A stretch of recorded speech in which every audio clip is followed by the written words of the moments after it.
Game over. Fuck! What the fuck? Fuck! Who the fuck? Fuck this fucking! How did you two fucking fuck? Fuck! Game over, man. Game over.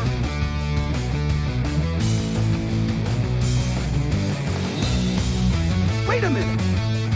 There's things here. There's trees. There's rocks. There's blade. There's phones. Come on. We'll bless them all until we get verstricken. Join me.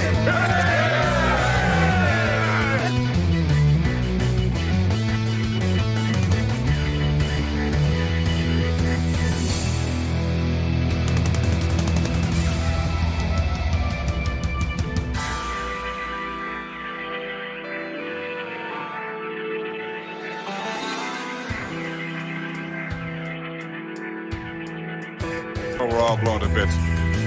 Mind if I pull the underwear out of my crack?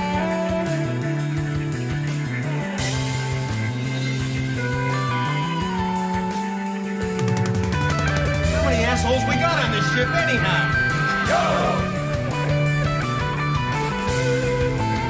Dude, I'm surrounded by assholes.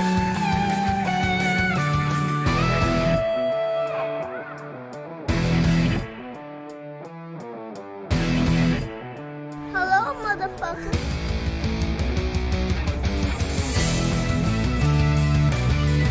You want me dead now, or wasn't I, David?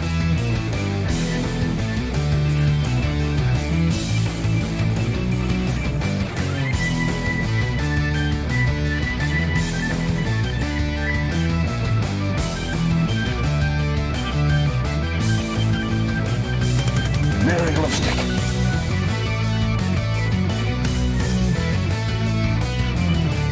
Warning. An asshole has entered the chat. Welcome to the show, everybody. Welcome. I am going to be honest. We are not as well prepped as we should be today because I literally got home like a half hour ago I sat at a dealership for so long. I didn't realize replacing a mirror took that many people that much time. I certainly paid enough for it.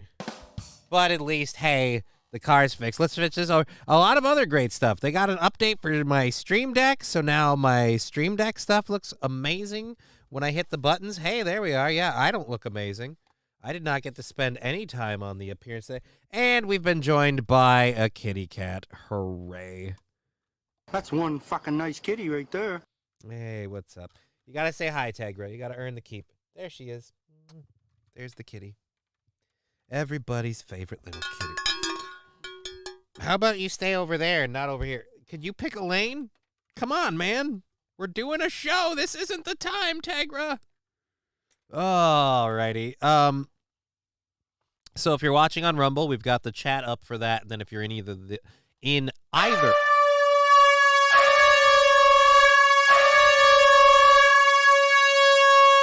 Oh, fucking nice kitty right there. I did not. Thank you, David, for the 100 bits and the sticker. I did not miss the air horns. I have not missed the air horns.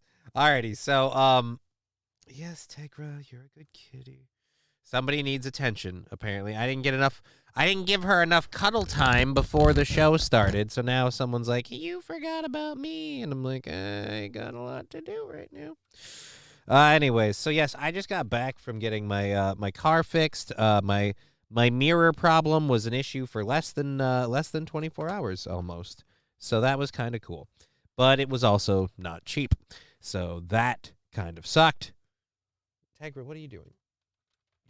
You are a cat without a plan. Alrighty. If you're on the Rumble chat, of course, we have that up.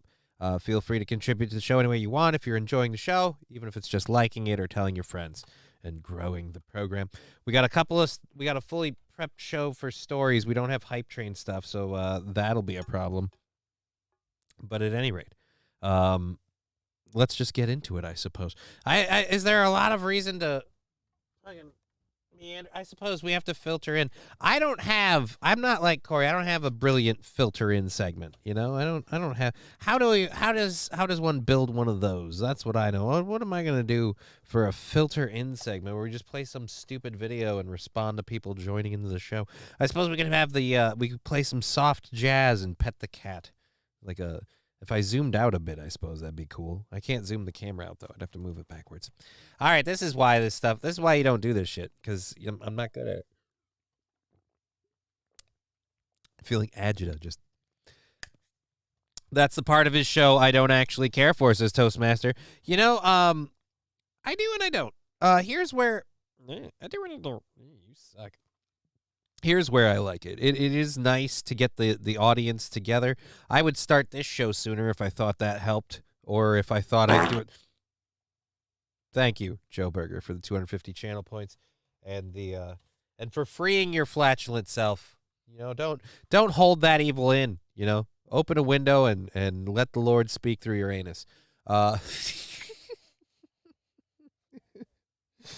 Anyways, so yes, we have not had a whole lot of time to prep the show. I had some stuff left over from yesterday, a couple of interesting stories I looked up while I was at the dealership. I was literally Googling shit on my phone. I'm like, I'm going to look into that one later. So we got a few things that'll be fun to do. And yeah, this cat is dead. Get me a new cat. This one's not dead. She's alive. She's a lively kitty. She's a happy kitty. Afternoon, says Joe Berger. Well, welcome. Welcome to the show, everybody. If you're enjoying the show, I don't know why. We just started and it sucks so far. But thank you for being here. That is awesome. And we have a bunch of stories to get into the first hour, so we've got a lot for that. The second hour also loaded pretty well. We've got a couple of things we'll be talking about today, including we'll open up with a story that just fucking gets under my hairs. I didn't want to do it yesterday because of it would have been a bad way to like kind of end the show. That cat makes me want to sneeze, says Joe Berger. I'm sorry. This cat is one of the snuggliest cats I've ever known, but she's persnickety. Both of my cats are. I apparently love persnickety cats. I love cats that do not love everybody, but the people they love with crazy abandon. And then everyone else is like, fuck off. And Tegra's weird. She likes most people, but she has to get to know you first. Alucard is a very, very much a two-person cat. If you're not one of those two people, you're not on the list. But, yeah, so she's a good kitty. Anyways, let's get into our show as opposed to talking about my life with my cat. It's not depressing at all, Johnny. I can't remember the movie, but the Godfather guy was petting a cat and realized it was dead. All right, so that's definitely a comedy movie. I just, I figured it was a quote from something with the quote marks. See, now that I know it, I can read it. Probably, this cat is dead. Get me a new cat. That's actually not bad. I'm going to have to look that up and find that one later. Anyways, thank you very much, David, for that. And thank you, everyone, for those bits contributing to the show. That's super awesome. All righty. Where's that scrolled all the way up? Good. So we'll just get into it, I suppose, because we're already 10 minutes into the show. We've fucked around long enough. I suppose it's time. What do you think?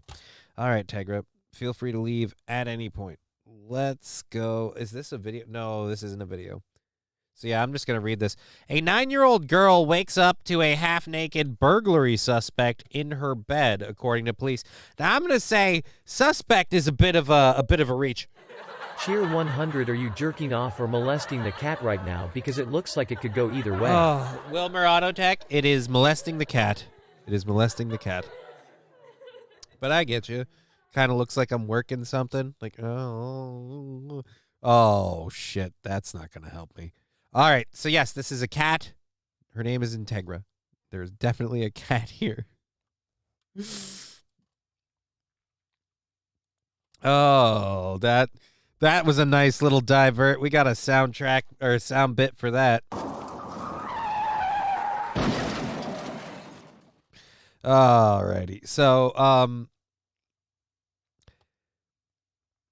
as I was saying, A 9-year-old wakes up to half-naked. Clip it, says David Chandler.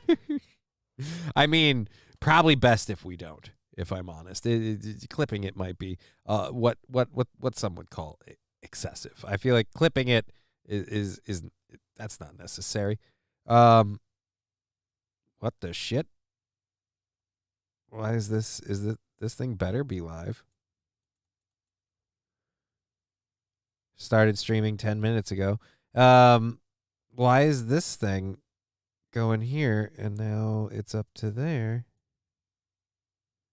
And then, hello, Johnny. Weird. I'm guessing it's my web browser that's being stupid with that, because YouTube's being, yep, it was my web browser. I should stop looking at shit while I'm doing a show, Johnny. That sounds like a goddamn good idea. Anyways, so we have the Rumble chat up. There we go. The 9-year-old waking up next to the half-naked burglary suspect. Like I said, it's I feel like suspect is a bit generous. Suspect? Are you a suspect or a perpetrator? I feel like if you don't live there, yeah, I think we can just go ahead and say that more than a suspect. Burglar would be accurate. Yeah, feel free to. God, I hate it when you jump out of here. You're always damn feet catching shit. All right, so we got the cat out of here. Now life can be a little bit more comfy on my lap without having to balance that shit. All righty, cool. So Patty Patrick Purcell, 32, is charged with burglary and criminal trespass as well as indecent assault of a child. Now, but we have to say allegedly. Allegedly, he's definitely charged. He's allegedly a suspect? I don't know, man. Like I said, they didn't find him in his own home, you know? Like they kind of found him there. In like caught red-handed. Actually, that's a bad term given the fact there was a 9-year-old in. All right, look, it doesn't. My point is still the same. Do we need this guy? That's what I'm asking. Do we really? All righty. Let's get this mic out here so I don't have to lean into it. All right. A man is in custody. Let's go over to this one. A man is in custody after a young girl allegedly woke. Yep, you're right. You have to say allegedly. Allegedly woke up beside him in her own bed. Police were responding to a burglary in progress in Bensalem, Pennsylvania. If it was one more E and a D, or actually if it was just a D, if it was Bedsalem, Pennsylvania, I'd say irony. But right. At 1 a.m. Sunday, when they were alerted to the incident, the 9-year-old victim ran out of her room to alert her father when she woke up to an unknown adult male in her bed. Oh, God, someone stop this guy. Wearing only underwear, police said in a press release. The father entered the child's room and discovered the male sitting on his daughter's bed, wrapped in a blanket. Oh, Jesus. Has anyone seen Tom Chilstrom? No, I'm just kidding. That looks like if Tom Chilstrom and Aaron had a weird love child. Because it's got like vaguely like Aaron hair and he's like trying to cover it with the widow's peak. Just swoop it to the side. And that's a Chilstrom beard and some beady eyes. So he's a teacher who homeschools. Oh, Saint RN. Oh, Wilmer Autotech. Burglar took ice cream bars from victims. Alrighty. I'm going to totally look into that. That seems like a good time. I wish I could click links on this one. We'll get it off of there. Let's load this up. We'll pop over to here so we don't screw up our screen. Mikey Two Milks. What? Are we saying Mikey Two Milks is a burglar who homeschools? Because I know nothing of that. All right, back to this nutball. Millions of sewer lines will break each year, and those repairs could cost homeowners thousands of dollars. Where is that coming from? Of course, they have a sewer line protection plan from HomeServe. Meanwhile, over on Capitol Hill, House Republicans are moving to advance bills banning biological male transgender athletes from women's sports. It all comes after a judge ruled transgender Where is this women coming from? can compete in USA powerlifting. Oh. Our next guest says it's unfair to women. She went up against transgender. All righty. I don't think. You choose Comcast Business Internet. You choose the largest, Who fastest, is- reliable network. You choose advanced security, and you choose a next generation 10G network. Make your Fox, business I future am seriously. And I don't think I. Nope, never mind. That was definitely one I picked. I can't go back, so. Cannonball Run 2. That's the movie. All right. All right. We've got another link I got to chase down. Let's go ahead and just click this one direct. Oh, wait a minute. Wait a minute. This cat. Oh, no. I was trying to full screen it. Damn it. Wait a minute. Is this Dom DeLuise? Did they always have him? This cat is dead. Give me a new cat. Well, thank you for that, David. Nice little. I should, I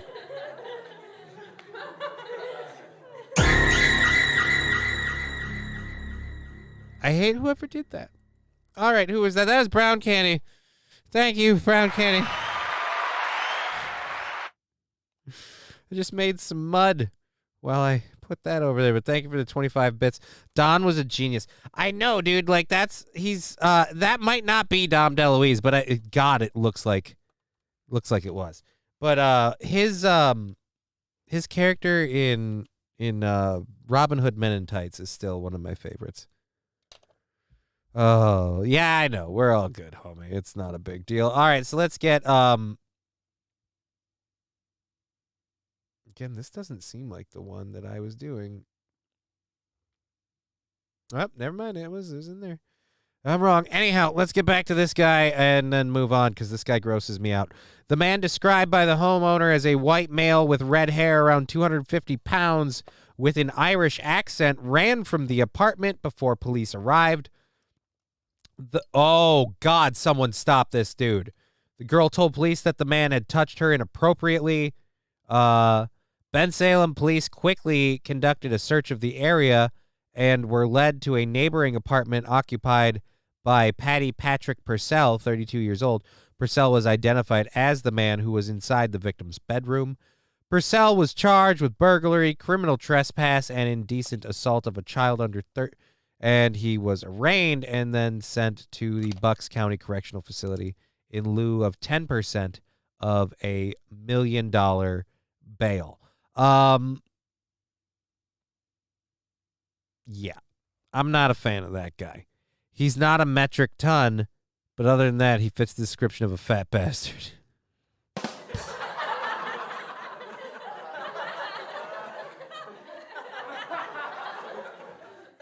I'm going to just say this.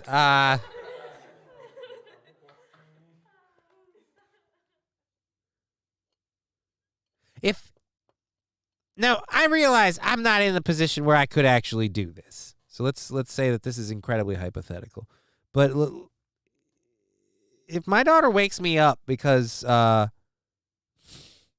someone assaulted her and that person also broke into my house and was then on that bed, I don't know that the police get involved with that person. I don't feel like the judicial system gets to have a hand. I don't take that very well. I just, as a person, I would not take that very well. Patty, who's Irish, played a leprechaun to get into a girl's room to get her to get to her pot of gold if she had blonde hair. We can't meet because I'm sick.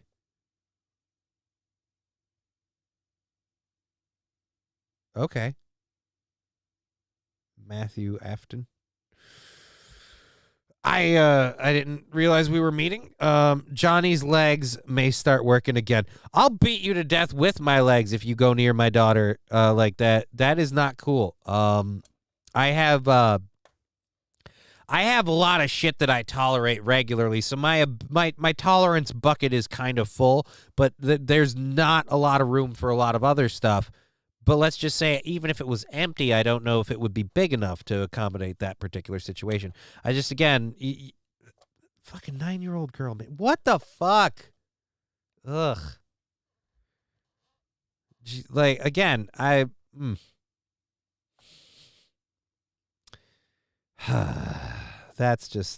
a fucked up dude. And someone needs to stop that guy. Alrighty, so let's look into this one that was given to us by, I think it was Wilmer Autotech.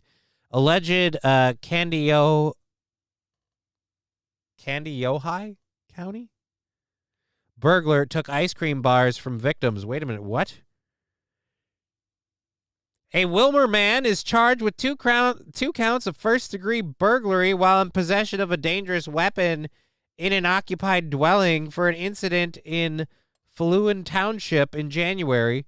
34-year-old Kevin Wirtz is accused of breaking into a home on 90th Avenue Southeast around 2 p.m. January 29th, stealing a gun and several ice cream bars from the freezer, then leaving in a car. Meeker County deputies spotted the vehicle and the driver wearing a ski mask and eating ice cream. I mean, come on!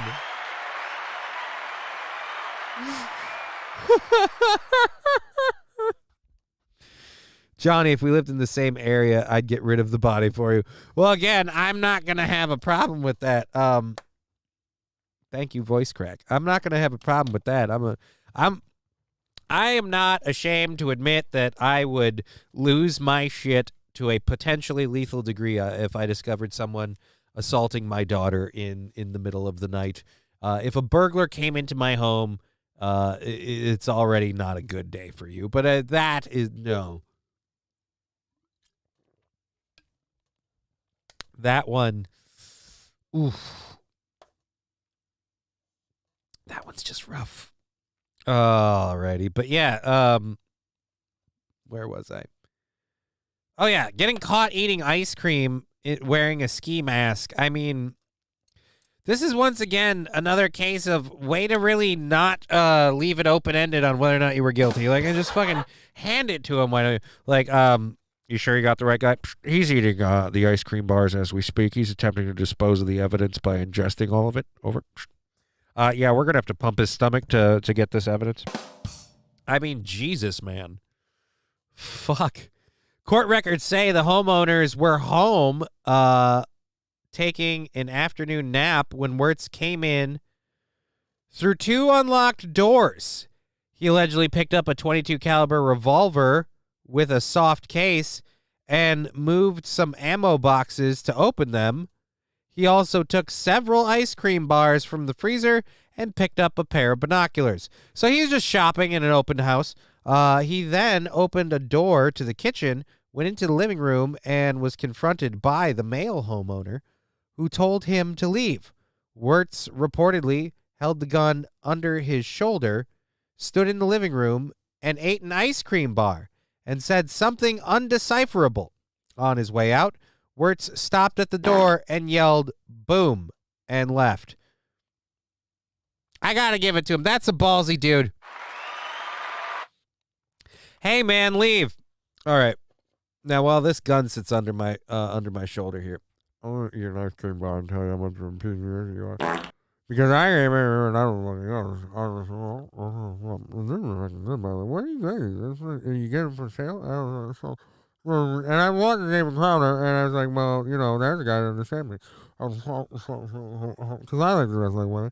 All right, so I'm going to go now. Boom. Like, fucking Jesus, dude. Damn. Based. Yeah, that's, that, like, it. I really feel like you're getting I can't say it because of Twitch. I hate fucking rules on these shit. But yeah, I really feel like you're getting C-worded out when the burglar eats the ice cream bar in front of you. You're just like, hey, I'm going to watch you continue to suck at this. That's what we're going to do. Oh, Jesus. Like, you got to feel bad. You left the doors unlocked, so he didn't have to really fight to get in. The gun you had to, poor kitty, petted to death. This cat is dead. Get me a new cat. But yeah, you just don't you have the gut like the only way to stop an intruder getting in your home, you can't rely on the police. You got to rely on yourself for protection. You got to feel like a pretty big piece of shit when you left the door unlocked and now he's got your gun on you. Like you just, ooh, that didn't go the way you hoped. Alrighty, so that guy, again, the balls to just be eating the ice cream at every turn. I suppose you can't, it's going to melt. You know, you take a couple ice cream bars, clock's ticking, you know? Those goods are going to go bad if they're not offloaded quickly. Okay, so this is a story from yesterday. There was a Colombian coal mine blast that killed 11 people, and there is a search on for survivors. Powerful explosion has torn through. That just looks like it's a headlines thing. All right, the powerful explosion has torn through the tunnels and ventilation systems in the rural area of central Colombia, killing at least 11 people and leaving 10 others missing. This is out of Bogota, Colombia. A powerful explosion tore through the series of 5 coal mines interconnected by tunnels and ventilation systems in a rural area of central Colombia, killing at least 11 people and leaving 10 others missing. 9 other miners who got out of the complex after the blast were taken for medical examinations, and 3 were still being treated Wednesday evening, officials said. President Gustavo Petro said on his Twitter account that the rescuers were making every effort to reach the missing miners. See, this is why you don't let underage people work. Alrighty. Yeah, so I don't know. That one's a bummer too. I don't really So apparently the miners are missing. That's what we know for sure. The miners are missing. Is this? Why am I worried that all right, there we go. That fucking shit's fucking creeps the shit out of me. God damn it. Make sure this stuff is... And I look like shit today. I have to apologize. Hello. Wow, my sound is awful. Very gravelly. I mean, I'm not gravelly, but shouldn't be that bad. I hope it's just you. I mean, that's a little gravelly. I'm sorry. Thank you, Wilmer, for the 10 bits. I hope it's just actually there's a way to check. Let's go listen what it's like on Twitch because we're making noises and stuff. Ha. It's like on Twitch because we're making noises and stuff. Ha. No, I sound prepubescent, but not gravelly. We're still good there. Yeah, David Chandler saying sounds good here. So I think we're okay. I think it's not me. And I'm grateful for that.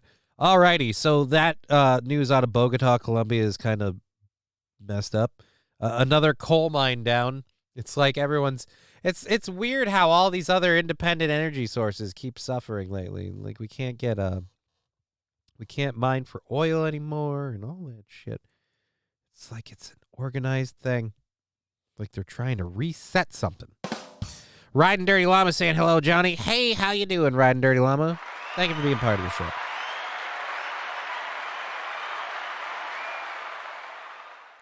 We're not pushing for any hype trains today because I don't have any hype train material planned.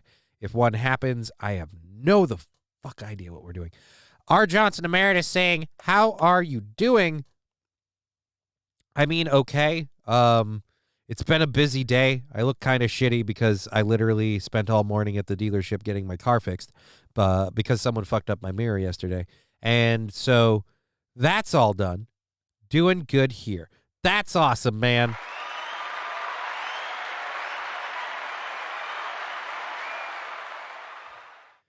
So yeah, I hope it's not just me. Hope it's not just me, damn phone. I'm pretty sure it is just you, but let me check on the YouTube because you're typing in on... Thank you, Labglass, coming in with his custom sticker and 100 bits. Let's check on that sticker party. That sticker party is currently covered by the unicorn fart sticker. Awesome. So while we wait for that to happen, let's check the YouTube sound really quick to make sure I don't sound super shitty over the mic. Nope, we're good. Eric W. saying it's just you, Sandy. Yeah, I'm sorry. It's me because I just switched to Twitch and it's the same way. All right, so taco night and some stickers. No, you're not doing what I think you're doing. No, that's not. That can't be what's happening right now. Thank you very much for the taco night and the stickers.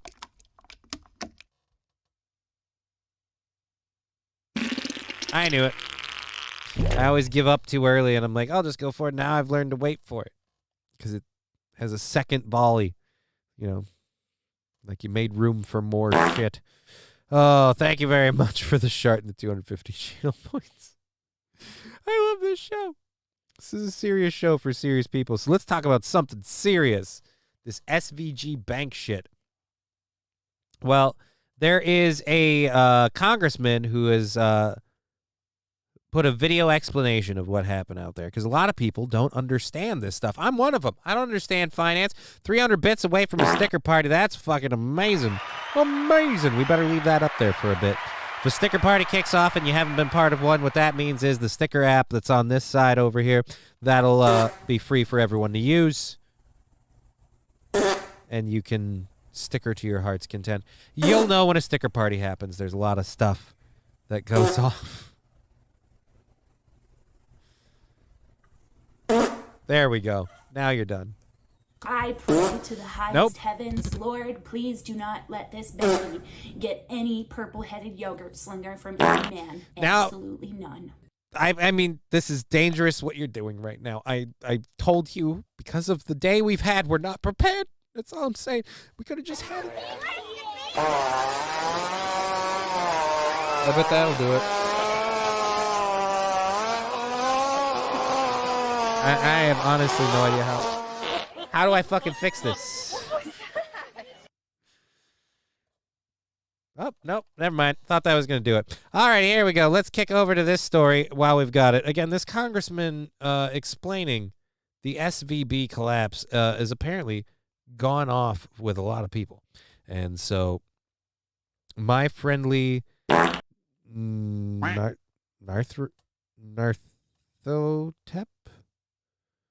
I don't know what. Well, what the duck? Thank you for the. We're now at 900 bits. That's 100 bits away from a sticker party. That's awesome. Well, here we go. Let's see Congressman video explanation, and let's make sure. Oh. Here comes a train, a busy little train, rushing up and down on the daisy line. Mummies and daddies, shit, grandpas and the grannies, everyone's aboard on the 809. Here comes a train, and here comes driver head 2. Here it comes, here it comes, here comes the train to stay. So that would be a sticker party going off. Guess what? What? I got a fever. Not good. And the only prescription is more cowbell. Is that follow or gifted subs? Let's go over here. Oh, Palm and Michaela gifting a sub to Biff Earn. Let's go ahead and ring that out. I still haven't bought that goddamn fucking Dremel tool. Thank you very much.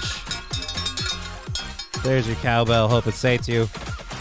Go nuts with the stickers. I'm gonna, bukkake this lady with stickers. I'm gonna go ahead and get this first burn out of the way for our level 1 of our hype train. Thanks again very much. Johnny, do you need me to come bow you later? I mean, blow your driveway. No homo. K-Fall and the Great, I have to clear that with the other people that live here, but I might take you up on that offer.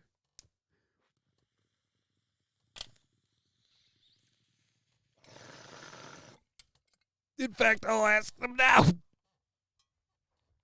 Controlled bird number 1.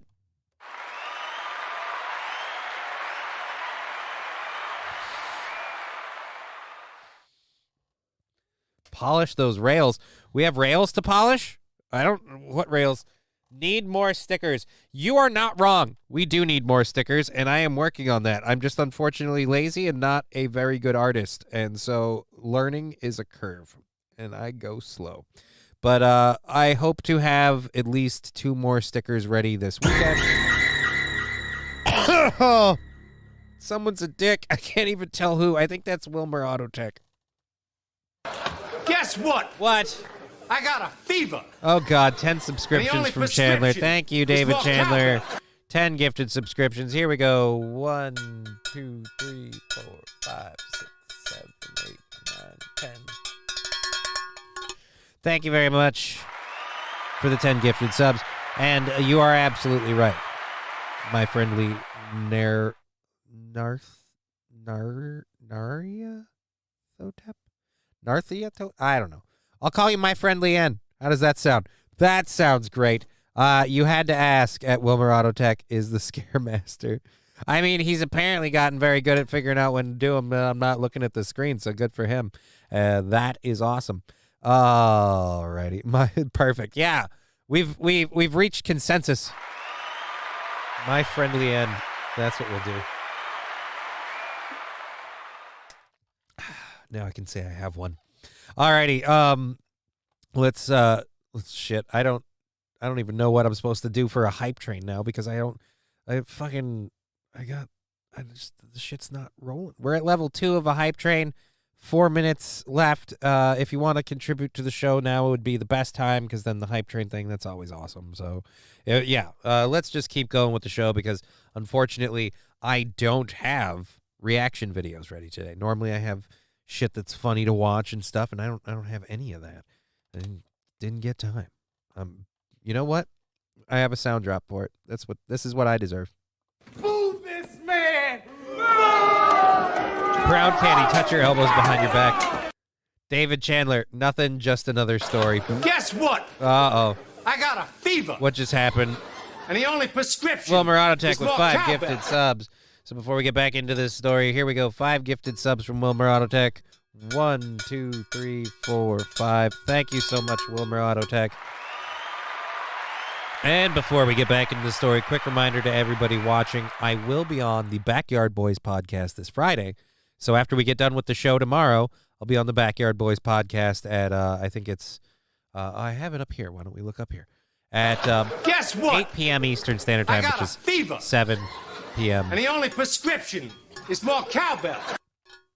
Alrighty, let's go ahead and get... Frankerzy 100. Thank you very much for the 10 subs and the 100 bits. 1, 2, 3, 4, 5, 6, 7, 8, 9, 10. And thank you so much, Dear Butch. I'll fuck Mother Nature in her ass. Rusty Grammar, if anybody could, it'd be you, goddammit. Alrighty, so we got 4 minutes and 30 seconds left on that hype train at level 3. I have 3 controlled burns to do. We'll make sure to do that. And let's get back into this story while we do that. Again, this is a congressman explaining the SVB bank collapse for people who don't get it. This lady is not the congressman, obviously. This is a CNN anchor. Concerns that people had about this over the weekend. He went on TikTok and explained what he had learned in this emergency congressional briefing that lawmakers had with Treasury officials. Democratic Congressman Jeff Jackson had this to say. Fuck! Fuck, fuck, fuck, fuck, fuck, fuck! Oh! Who did that? Oh my God, that was amazing. Sandy Squatch, that was fucking, as Call Me Michaela just said, fucking perfect, man. That was so perfect. He had this to say. Fuck! Oh, there's one to clip. This is why I have the sound drops on. See, like, Aaron can't appreciate this shit, man. How cool was that? I didn't do that shit. That was you guys. And that was awesome. Alrighty.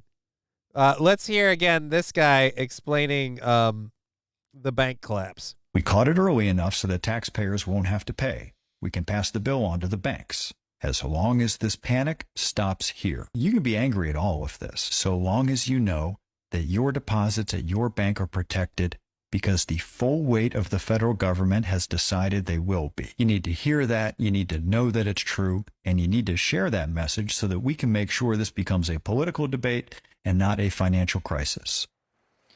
A concern that many people had. Joining us now is that lawmaker, Jeff. By the way, this that videotape did not air well over time.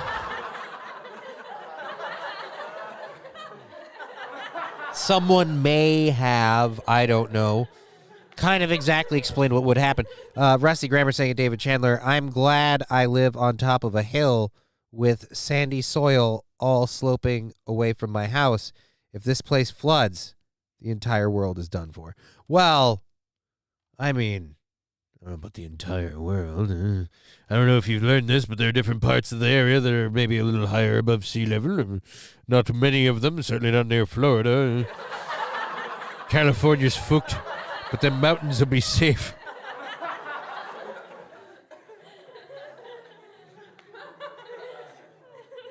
I love this show.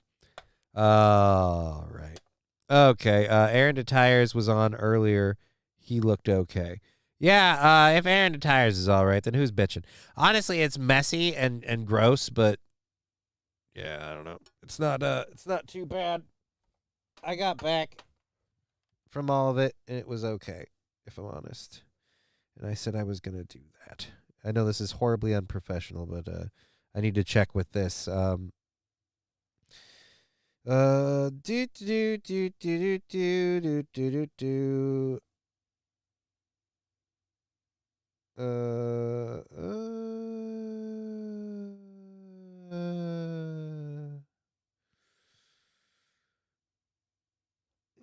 There we go.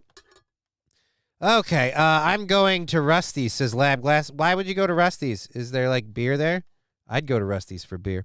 All right, Congressman's video explanation. Now, again, he said, like, look, this is fine as long as it stops here. It didn't. And as long as we have faith in the banks, we don't.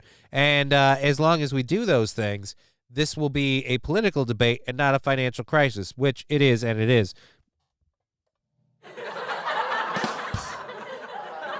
All right, level 3 is about to finish out here in these last 30 seconds. Thank you so much, 16%. Thank you so much for the hype train. We don't deserve it today, but thank you. Rusty has had tasty duck eggs. Oh. Well, I need to get my hands on some chickens. I also have to find out what the rules on having chickens are in city limits, because I want to have chickens at this point. Just eggs are expensive, and I live with 3 people that love breakfast food. And one of those people is my daughter, whom I am ridiculously addicted to spoiling. So it's getting expensive is what I'm saying. All right, here we go.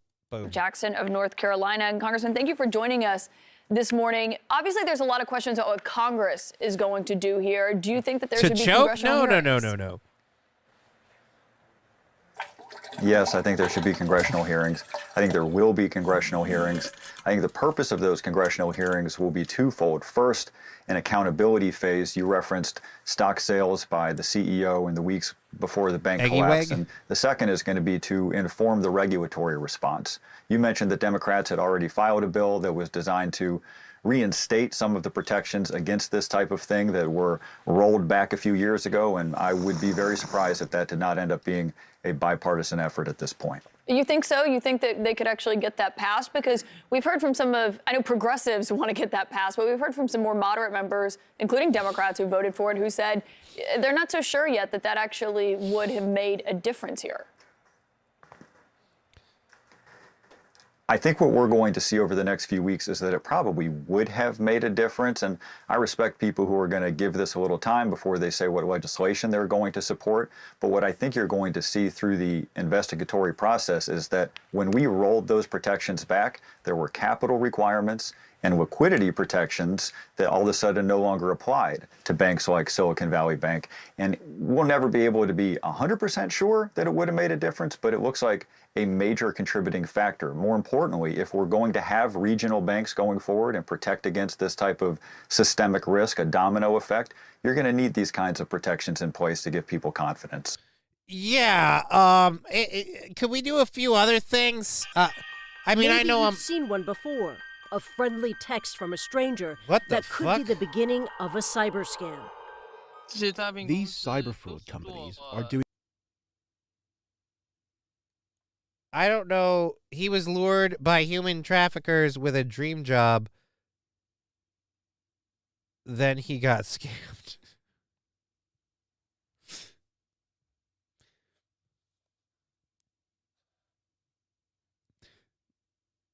Do I want to look into this story? I wasn't aiming to do this, but now I'm wondering if this ends with butt stuff.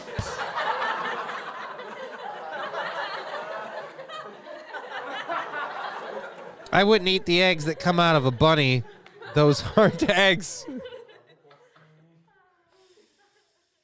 Rabbits don't make egg poops. They make pebble poops. They come from duck vagine, says Rusty Grammar. Oh. Bird collector. Oh, that's beautiful. Right, David. Those are brown tricks. And tricks are for kids. I have an Asian bitch that won't stop messaging me. I had to block it because I knew it was a scam.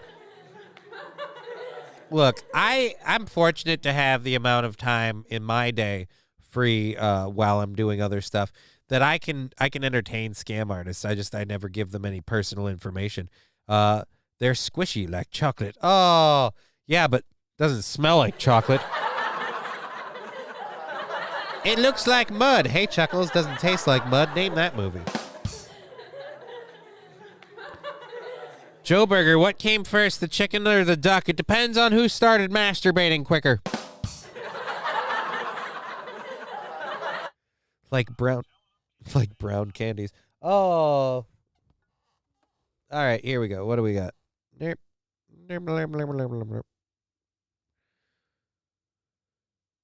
All right, so I guess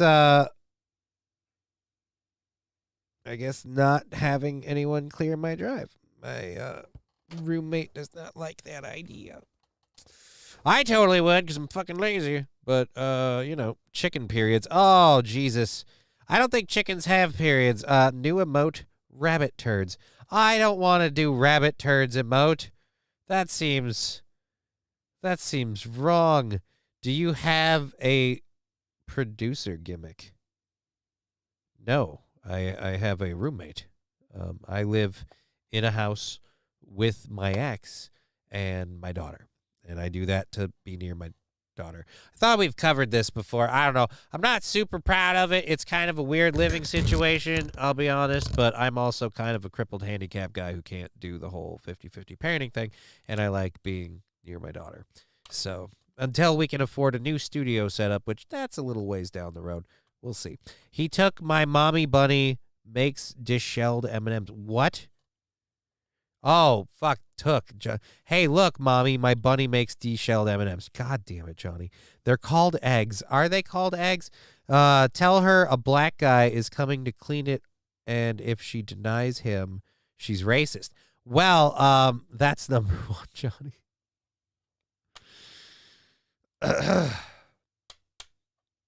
Nah, I don't think that'll work. Like I said, she's particular, doesn't want me handing out addresses and stuff. Can't say as I blame her. This is my life, not hers. Fair enough. Is it true that bunnies recycle their poop? Yes, it is true. Bunnies have to digest their shit twice, I think. They have 2 stages of digestion. There's like 2 types of turds. There's like level 1 turd and level 2 turd. If I remember correctly, bunnies eat some of their poop. Just tell the roommate that it's fine if they're only interested in the crippled booty.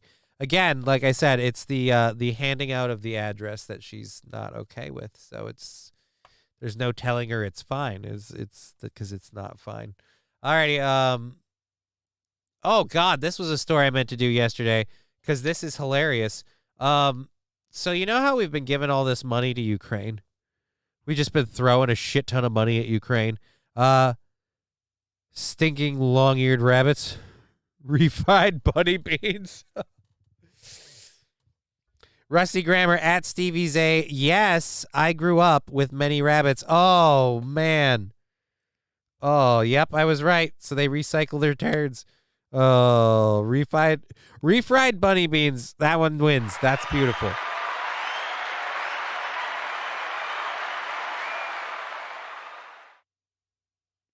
Joe Burger, so the bunny or the duck shits chocolate eggs? I'm very confused. If you have bunnies, you can feed the poop to tilapia. They don't eat the pissed on ones. Yeah, there we go. They don't eat the ones that smell like piss, because they have standards.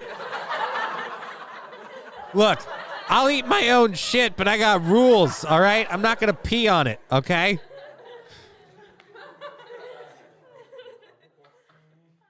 Because that would be gross. Eating my own feces, that's fine. But the idea if I urinate on it, that's just gross. I don't want to do that. I don't eat the soggy ones. What fucking Jesus, man.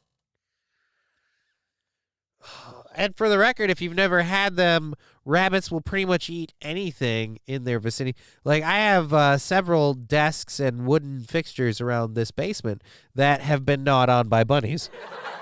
Just fucking Jesus.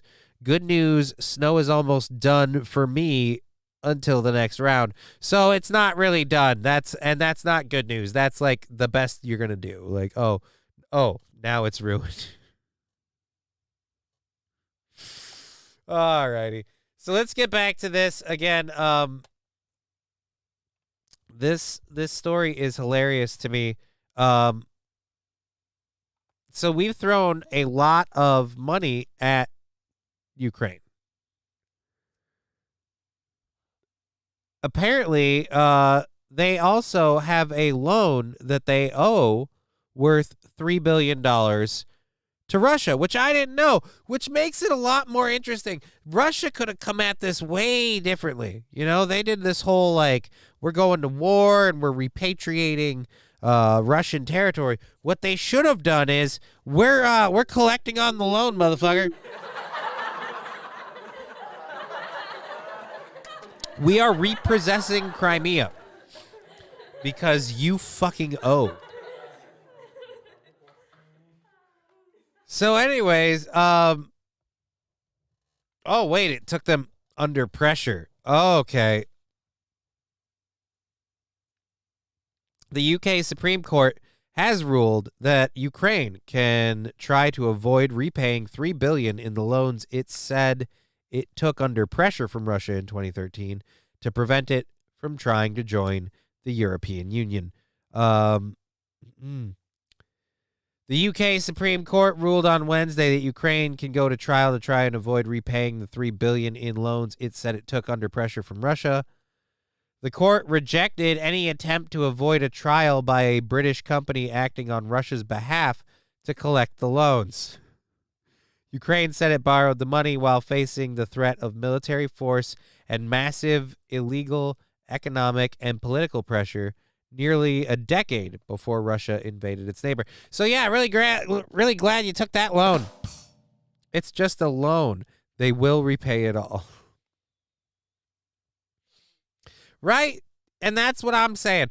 They're bailing on the loan to Russia.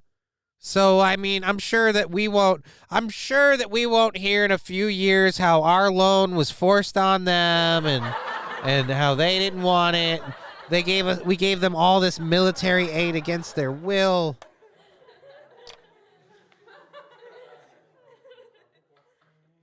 I mean, what does this administration care? They already got paid under the table. I mean, allegedly. I'm assuming. I mean, unless Grandpa's a complete idiot, he made sure to get his money first. Oh, because they certainly didn't do it for the American taxpayer. All right, the court rejected the attempt. Ukrainian President Vladimir Zelensky tweeted that the ruling was another decisive victory against the aggressor. The court has ruled that Ukraine's defense based on Russia's threat of aggression will have a full public trial, he tweeted. Justice will be ours. Yeah, did you get it in writing? Like, hey, if we get this loan, we're not going to get invaded?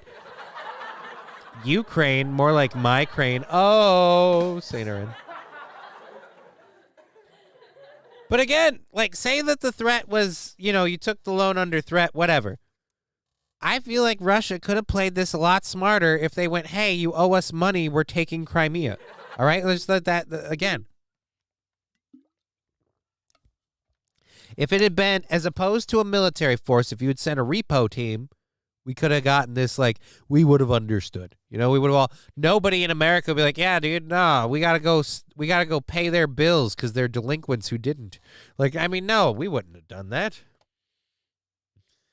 Alrighty, the case was argued in November of 2021, and the court was not asked to consider Russia's invasion of Ukraine 3 months later.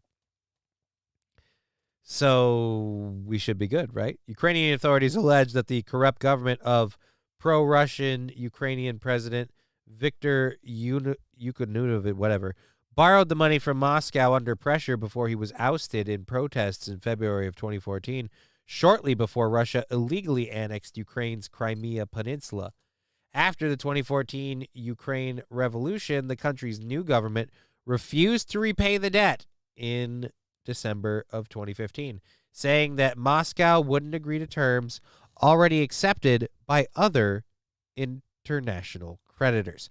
The case came to British courts because London-based Law Debnature Trust Corp had been appointed by Ukraine to represent the interests of bondholders. The company initially won a judgment to avoid trial, but Ukraine appealed. So again, the whole thing is, you guys had a revolution. The new government didn't want to pay the old government's bills. Isn't that always the way of it? Like, the new people don't want to pay the old people's bills, but the new people always want the assistance from the old people, like, kind of thing. Like, we want all the programs we had. We just don't want, we want all your money. We want all of the old government's, like, revenue and stuff, but we don't want to pay back any of the money you owe. Like, that's what you owed to the other guy. No, that's fucked up, in my opinion. If you're not starting with any debt, then you're not starting with any capital you didn't bring in on your own, in my opinion. The corrupt government was voted into power by the people of Ukraine. We are required to deny that election, though. Isn't it weird, Stevie Zay, how every election is corrupt when it's not the results that you want? Like, and I'm not saying that this one isn't or is, but I'm just saying in general, like, the people voted that government in, but that government was corrupt. So of course the election was corrupt. But again, we have to test or trust the validity of our elections. But do we, though? I mean, do we? Did anyone really vote for Sleepy Joe? I mean, honestly, who saw Grandpa and thought, I'll give it a go? I mean, well, all right, I'll be honest. There is actually 2 people in this house who did, because one of those people just literally anti-Trump. Any orange man bad to a disturbing degree. And look, I don't like Donald Trump. I think Donald Trump is a huge piece of shit. But I will say this. As far as presidents we've had, Donald Trump is remarkably meh. I mean, he wasn't star-spangled awesome, but let me tell you, we've literally done worse. Don't believe me? Just watch 4 years after.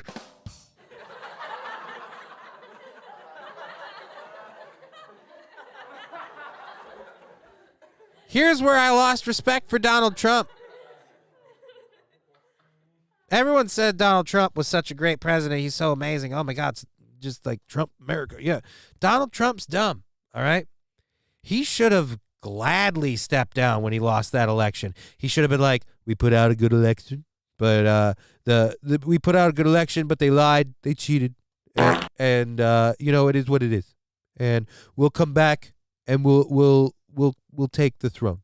Like, do it that way. And I know that's a horrible Donald. And thank you for whoever farted.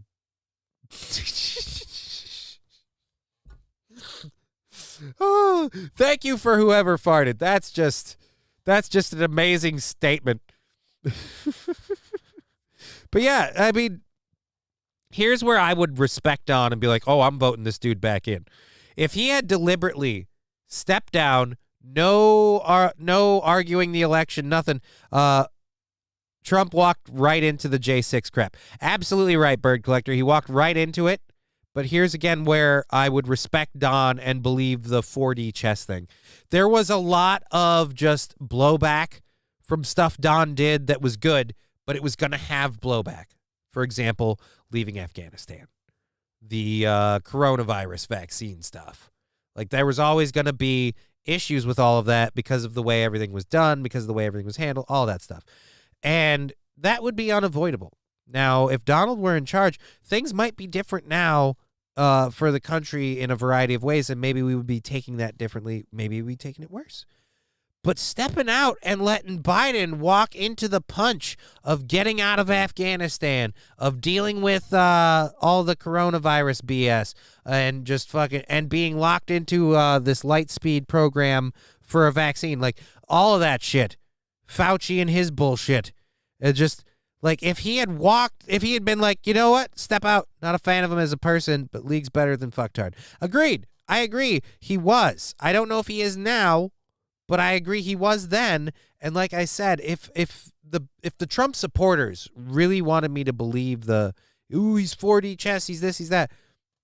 If he had just accepted the loss, walked out, and been like, yeah, dude, let him have the next 4 years. I'm coming back later. Warp speed, whatever. Yeah, I'd believe that, because coming back 4 years later, you let the other guy eat all the negative shit, and he's already done enough negative shit on his own on top of that now you just get to spend the next 4 years just fixing shit and not fucking up. Remarkably easy to do, I would think. And, yeah. How's your 401k doing the last couple of years, says Joe Berger. I don't have a 401k. Which right about now makes me feel pretty good, you know? People are like, how's that investment package doing? Spoiler alert, I don't have one. So, upside, I ain't losing anything. I just got nothing to lose. Shitty, says Brown Candy. Shitty for me or shitty for you? Because, yeah, like I said, on my end, it's technically a victory. You know, it's a win. Alrighty. So, yeah, Ukraine's bailing on those loans. I'm sure they won't bail on the next one. We're into our second hour, so I should get through the first hour stories. Both of us.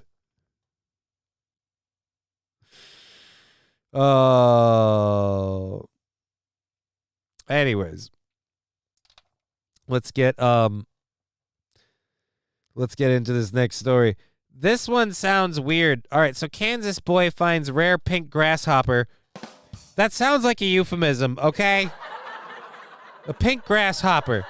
You know, we've heard of it. Broke lives matter. Exactly right, Fat Conan. Broke lives fucking matter.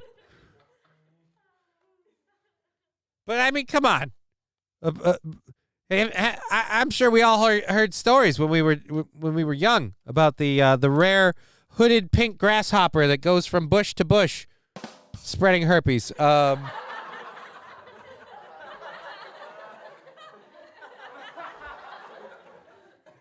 Fucking pink grasshopper. Okay?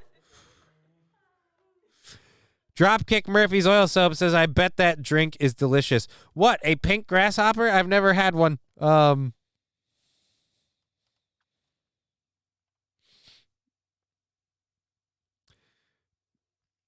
What do you call a free bleeding track and field athlete?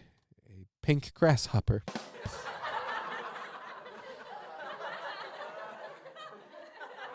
I prefer the pink caterpillar.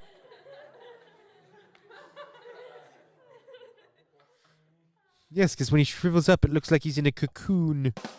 Alrighty, so the pink insect was reportedly found in Arkansas City, Kansas. Alrighty, a young boy in Kansas found a rare pink grasshopper while searching for insects in his family's yard. Because, you know, that doesn't sound like something a serial killer would do. The boy, who is 8 years old and hails from Arkansas City, Kansas, was originally looking for green grasshoppers, according to a report from John Shellman of the Crowley Courier-Traveler, a local news outlet.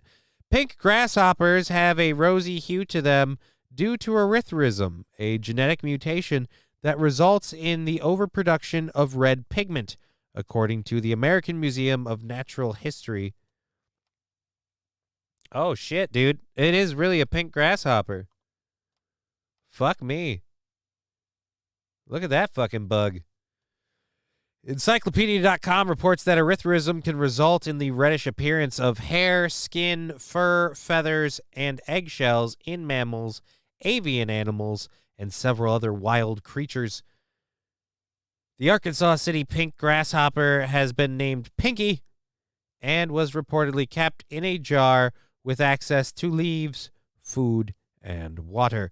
Pink grasshoppers have a hard time surviving long in the wild because their vivid coloring makes hiding from predators a more challenging risk, according to AMNH. Pink grasshoppers typically have a color range that ranges from green to olive. Oh, grasshoppers, sorry. Grasshoppers, green to olive brown. Yeah, so that, there's another pink grasshopper. That, again, that's crazy. I did not realize there were fucking pink grasshoppers out there. Not wrong, though. It looks kind of like a dick, right? I mean, that looks like a penis.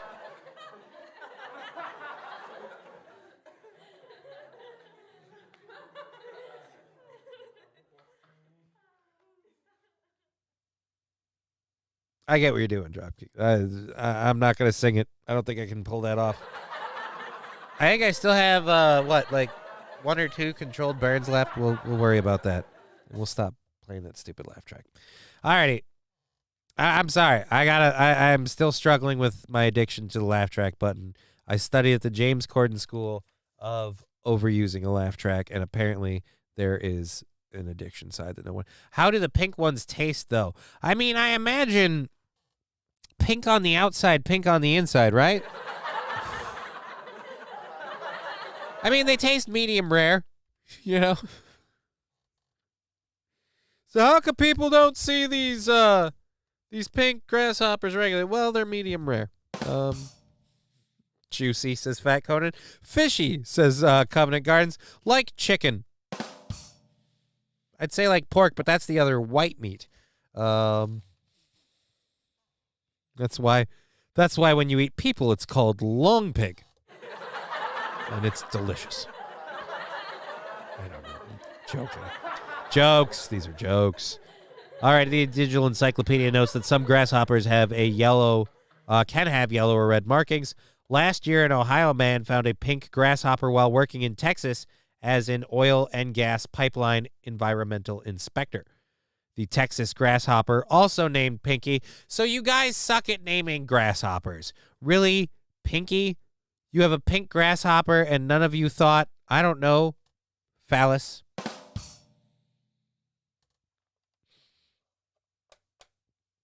Actually, now that I bring it up, I'm having trouble coming up with names for a pink grasshopper. What would I call a pink grasshopper?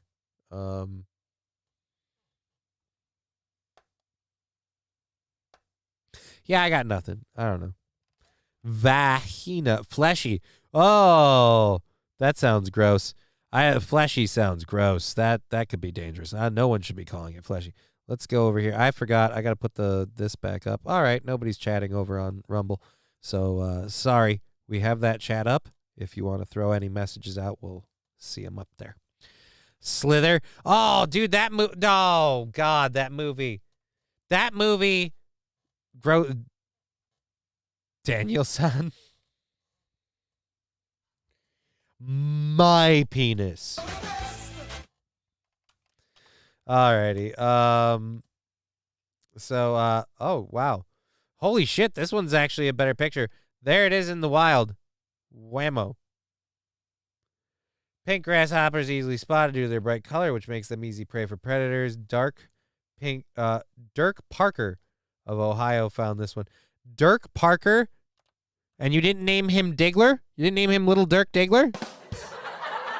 That's a sweet movie reference you could have put there. My pink grasshopper is named Dirk Diggler. I mean, come on, man.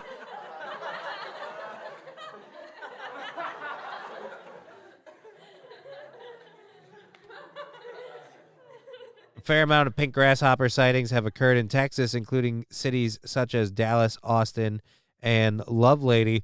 So you got pink grasshoppers in Lovelady?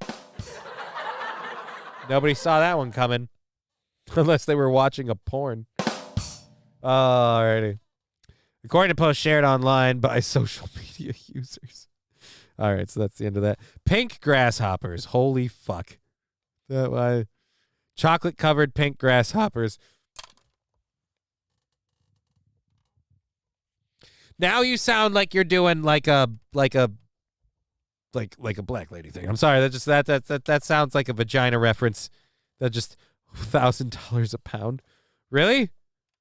For pink grasshoppers?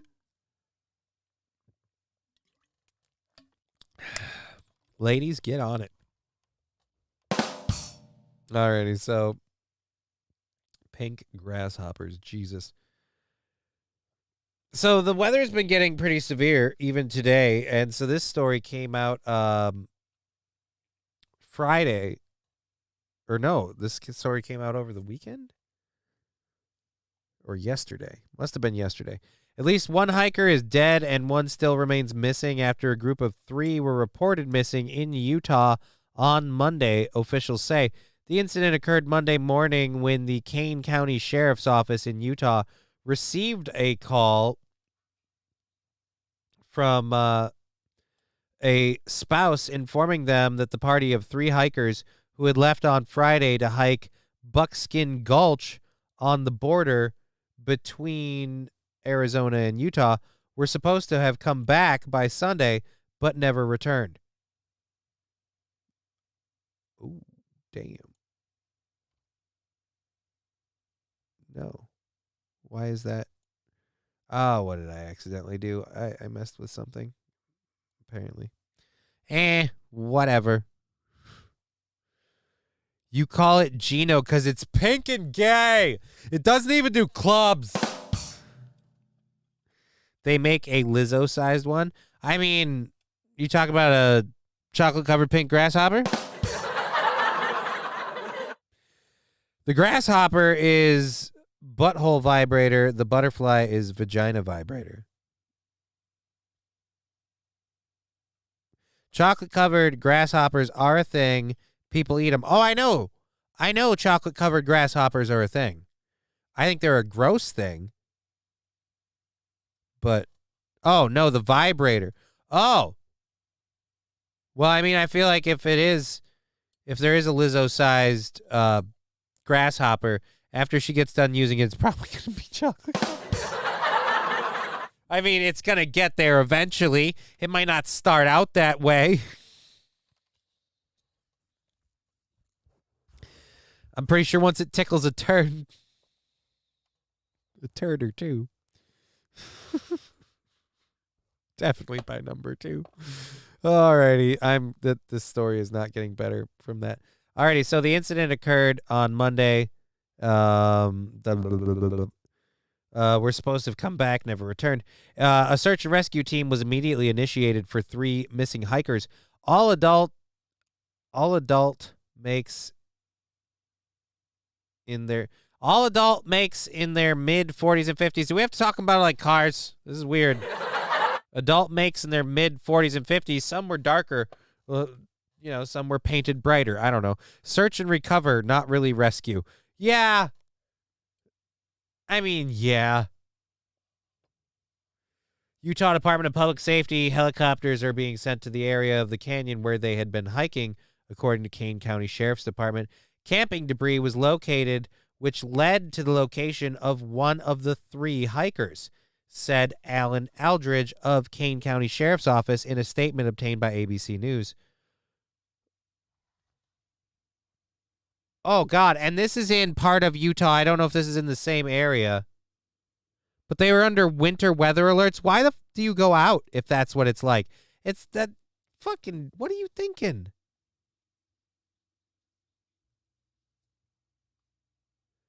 Alrighty, so it was located. Alrighty. A SLC helicopter with hoist capabilities was then flown over the canyon to lower someone to extract the hiker and get them to medical attention. The hiker was subsequently taken to the hospital for medical treatment, but authorities gave no further details on the man's condition. The Kane County Sheriffs confirmed that one of the 3 hikers reported missing in the Buckskin Gulch on Monday has since been found dead, while another remains still missing. Authorities did not disclose how many may have died, but did confirm that the search for the third missing man is still currently active. In separate instances, a search for 3 missing hikers also led to multiple other rescues of people in the area who needed to be airlifted out due to severe weather, officials said. So maybe, I don't know, I get it, like, I paid for this vacation, but is it worth it?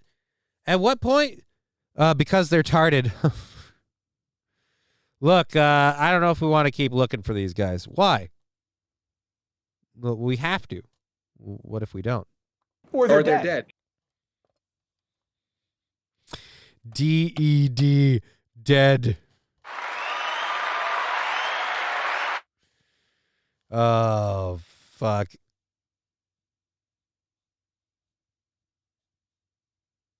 The guy was delirious when they rescued him. They started pulling him up to the helicopter. They're like, can you tell us about your friends? We're going to get you the help you need.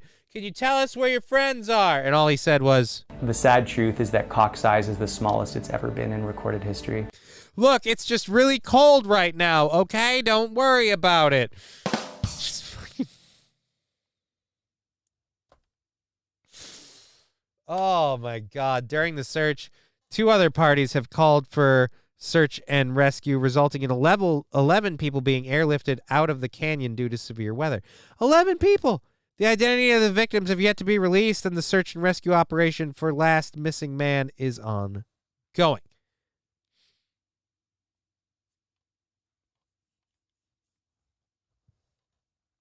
Jesus, man. Really? You can't wait a few weeks to go hiking and camping. Oh, we're rugged. Fuck you. Alrighty,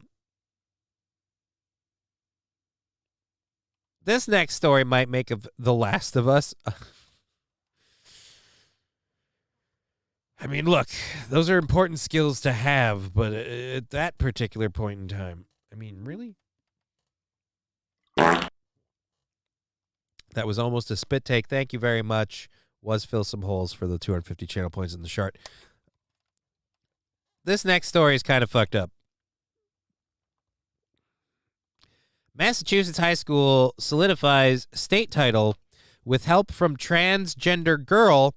Policy put under microscope.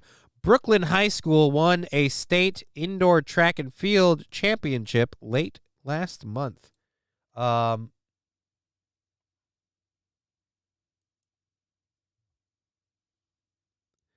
A Massachusetts high school was thrust into the spotlight late last month as it won a state championship in girls indoor track and field with the help of a transgender student athlete. Chloe Barnes picked up 5 of Brooklyn High School's 63 points in the girls' 55-meter hurdles in late February with a time of 8.72. Barnes finished 4th in the race and behind one of her teammates. Barnes, however, failed to make it to the Meet of Champions final later in the state tournament. So, what does that matter? I mean, 4th, it's not like they're breaking down barriers. Brooklyn won the Massachusetts Interscholastic Athletes Association Division I Indoor Track and Field Championship over Newton North. Wesett and Central Newton North scored 5 points in the championship meets. However, controversy ignited this week as Barnes' run was highlighted on social media. A female athlete. Ooh. Do we have the run? Oh, my God. Yeah, that doesn't look like an advantage. Yeah, can someone tell me where the advantage is here? Does anyone see an advantage? Does this, junior non-binary identifying male, Chloe Barnes, helped girls team win Massachusetts performance in the hurdles.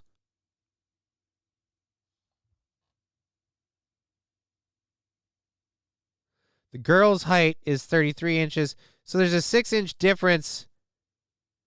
Again, I'm sorry. As a male, or used to be, easy dick cheese.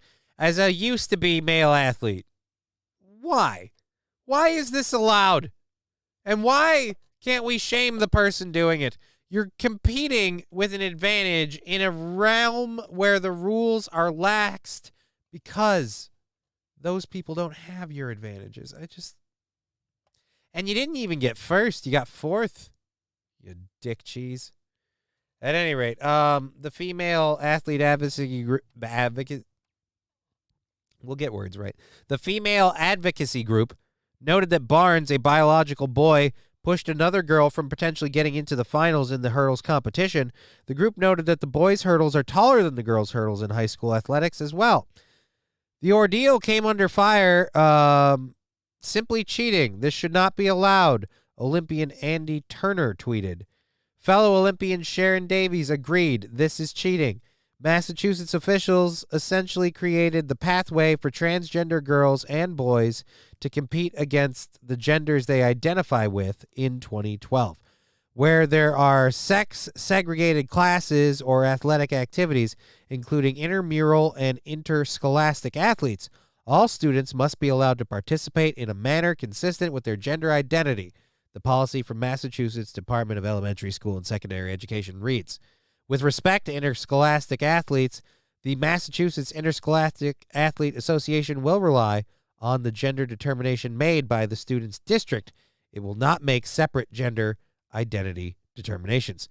The Cypress and Independent student newspaper for Brooklyn noted that the public schools of Brooklyn policy regarding transgender students in interscholastic athletics, which was published in 2014.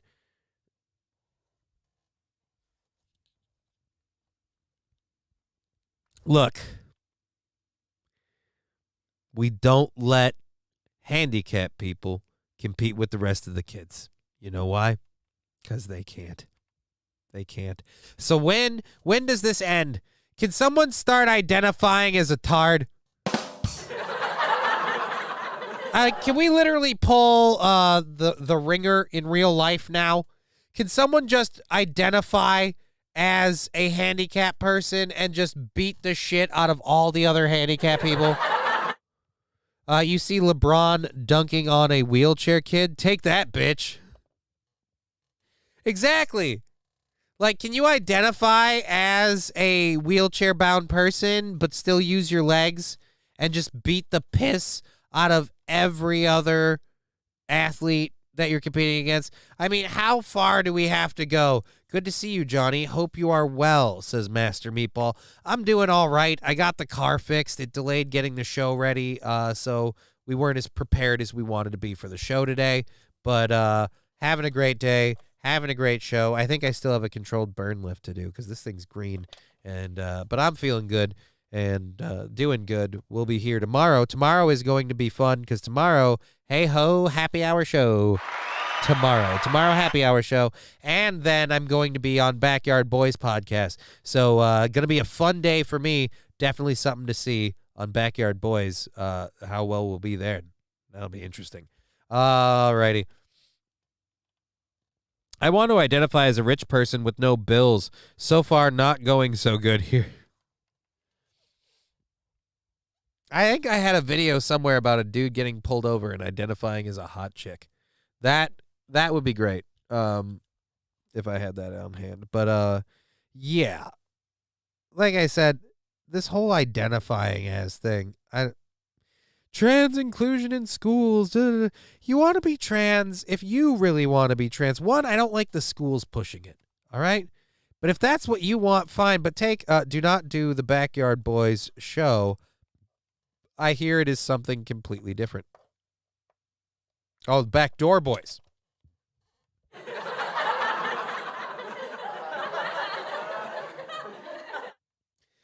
Yeah, no, I hear that's more of a show for a real mud shark, you know?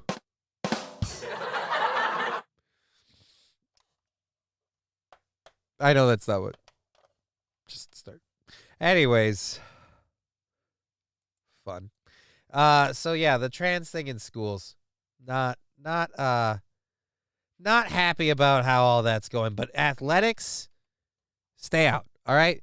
It's very simple. The athletics were divided by gender because there are clearly two differences in performance level between the genders. And so if you change your gender, you can identify as this all the live long day, but you are not that physically. And you have advantages. You have gender privileges, okay? When you're a trans man or when you're a trans woman competing against other women, you have gender privileges, and you need to recognize your privilege, all right? Oh, you need to recognize your gender privilege. Otherwise, you're being a misogynist. The fun starts when they identify as 12 and start sleeping with kids. Fat Conan, again, that's one of those things where I don't play that game. I'm not cool with that at all. I'm kind of confused when I fly to Europe, then the Atlantic Ocean identifies as trans.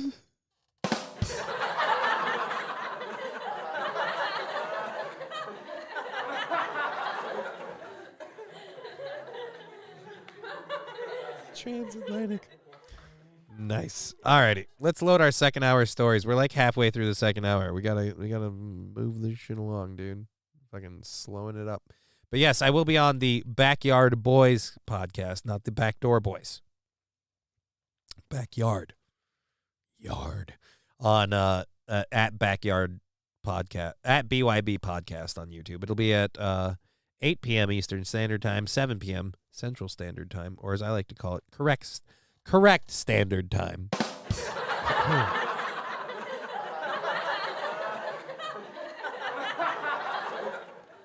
All right, let's load the second hour stories. We'll clear the first hour ones out and keep this show moving on. Again, we have hopefully enough content for 3.5 hours. We have our regular amount. But just a little difficult prepping the show today with all of that life shit. All right, so for our next hour, I'm just gonna mute the audio while we pull these up quick. For our next hour stories, we're gonna be talking about an interesting controller that Microsoft is selling. We've got a story about, we've got a video about the fighter jet we got a story about fighter jets going to Ukraine from Poland. We've also got a local story about a St. Cloud woman apparently leading a drug distribution ring. So that's cool. We finally moved up in the world. We got more than just meth heads. All right. And this one, Stanford employee, Reaper drone. Oh, we got the footage from the Reaper drone that the Russians took down. So we got some fun footage there. You may have seen it. I haven't. We'll react to it live. And this is going to load a thing. And as soon as it gets done loading that thing, I'm going to pause this because otherwise it'll skip over the story. All right, we'll start with the Microsoft one because this amuses the fucking piss out of me. Backdoor bores sound like a colon splitter. Sorry, I just DSP'd.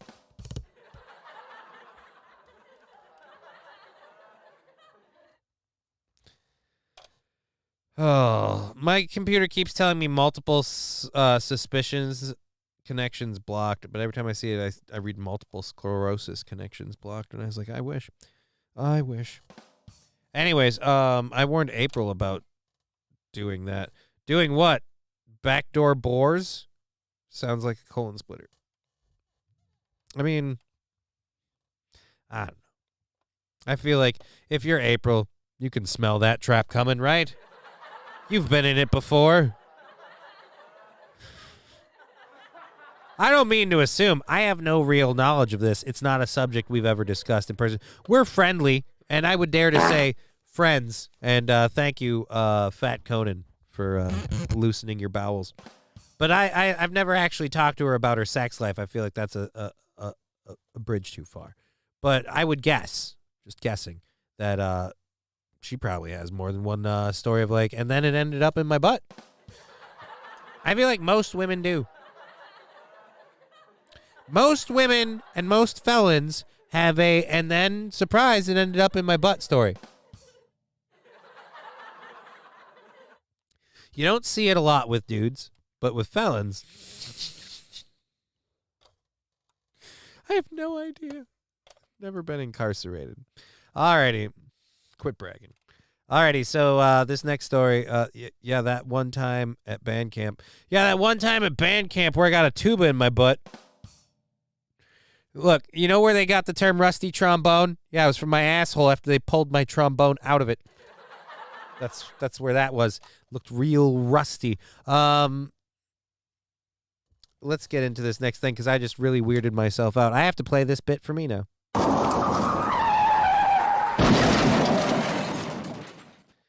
Alrighty. Microsoft is selling an adults-only Xbox controller. Finally. When I'm playing a game where I'm effing a chick, I can plug my dick in, you know? I can fuck that thing. Does it come with a vibrator? Like, what makes it an adults-only controller? Like, I get adults-only video games. I get adults-only content.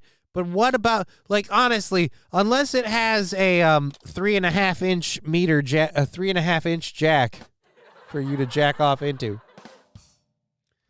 The schlong vibrate attachment. I'm going to fuck everyone to death in Call of Duty.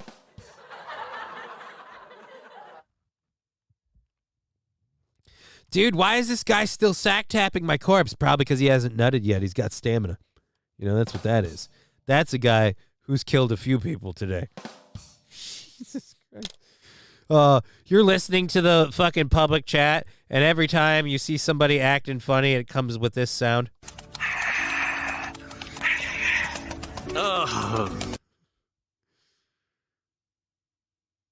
You have a pre-order link for this. Curious for a friend. Don't worry, we'll get into it in a minute, John Hahn. Instead of just Rumble Pack, it shocks you.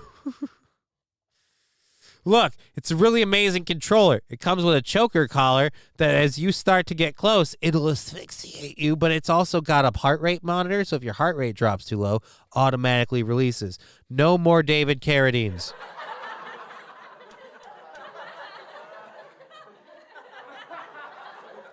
Look, it's going hand in hand with a new Sims expansion. It's called Fuck Your Friends.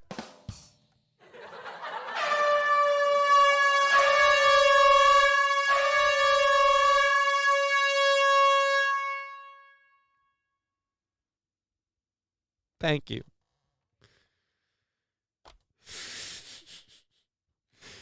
Oh. What was the air horn for? Was that the victory call for the fuckable controller? Or was that just, I don't know. Now when you're playing a video game with your friends, you're like, hey man, do you want to come play this video game? And they say, fuck off. You're like, yeah, no, that's what I'm doing, but I could use some help. Suck my dick. I mean, I can now, thanks to the new attachment. That's one fucking nice kitty right there. Or at least it felt like it, you know, as soon as we... You know what happens, though, now? Gamers don't have restraint, all right? Gamers are addictive people, okay? After all, they're addicted to video games. I would know. So these people are going to play beyond healthy means, or at least some of them.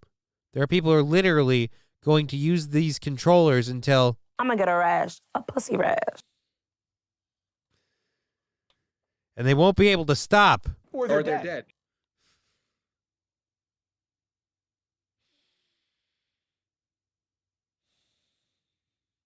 Ma'am, is that a... Ma'am, do you mind explaining what you're doing with that controller near your vagina? I was fixing my coochie lips. We can't get Mary to stop playing on the goddamn console. I have no idea why. Mary lipstick. All right. The bearded clam controller. Fur the night away. Oh, no. Lots of chafing. I got a lot more mileage out of this story than I thought I would already for having only read the title. Can't wait to steer a car on Gran Turismo by helicoptering my cock. God damn it, John Hahn. That seems like something you should show off an ability to. That should be a performance piece. No pun intended. Per the night away as well. Now in GTA, you can really sleep with the hookers, says Fat Conan. I mean, apparently you really can. All right, so let's read this story. Microsoft Xbox Series X or S controllers are some of the best console pads ever made. With that sleek carbon design, someone's biased. Eclipsing that annoying, brutal PlayStation DualSense malarkey that gives you a workout when casting spells in Hogwarts Legacy or shooting in Call of Duty. Aha, again, someone's biased, but you're not wrong. Nonetheless, it's a controller for every player to marvel in the ergonomic design of, right? Wrong. According to Walmart, only mature players can wield an Xbox Series X or S controller, as they are now selling off an adults-only version of the pad we've become accustomed to. Again, what makes it adults only? That's what we need to know. So Walmart is listing the adults-only Xbox controller. Strangely enough, the 18-plus controller sounds pretty cool. Does it have joysticks? Oh, go F yourself. Does it have different sort of vibration? We made that joke. Does it come with a GTA crossover and emit some sort of Mary Jane out of a built-in smoke machine whenever you're in Trevor's truck? That is extremely elaborate. I'm not against it, but I feel like having a dick port would have been a better go. Does it have a plug-in for your penis? I mean, come on. Commit to the bit. We're talking adults-only controller. But instead, Walmart is now listing Microsoft's standard Xbox controller online as adults only, and we're a bit confused as to why. As far as we know, there's nothing risque about your standard controller. If there's nothing different about it, this is stupid. What makes the controller adults only? According to Windows Central, nothing. Maybe it's the result of games also being listed as 18+, but it doesn't seem to have any additional features that might be labeled as not safe for kids, or just not meant for kids. I mean, it's not like if the controller was fuckable, it wouldn't be safe for kids. It's just, again, you'd never get them off the goddamn console.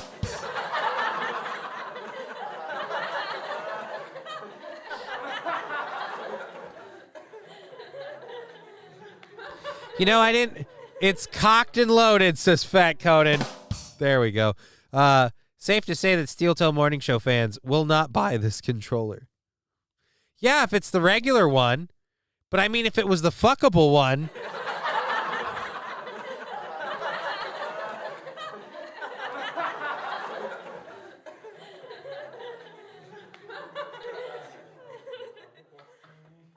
Ivermectin.com. Why is that ad on there?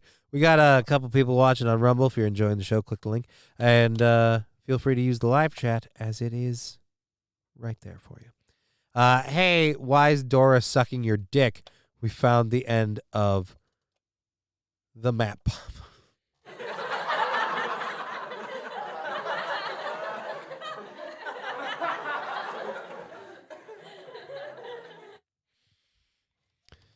People start making their Overwatch, like, because people keep doing those Overwatch rooms where they do, like, porny shit. Like, now they're really doing that stuff. Just fucking... Blizzard's like, can you stop fucking our characters, please? Yes, we made them hot, but we didn't think you couldn't resist this much. Thank you, the real Aaron Imholt, for the 250 channel points and that shard. Thank you for being part of the show. So, yeah. Adults only. Instead, the pad is the standard Xbox wireless controller, which is a popular choice for many gamers. The adults-only Xbox controller is on sale. All right, so you know what? Now there's a reason I'll take. I can save myself 33%, going down from $59.99 to $39.99. That's a goddamn good reason to do it.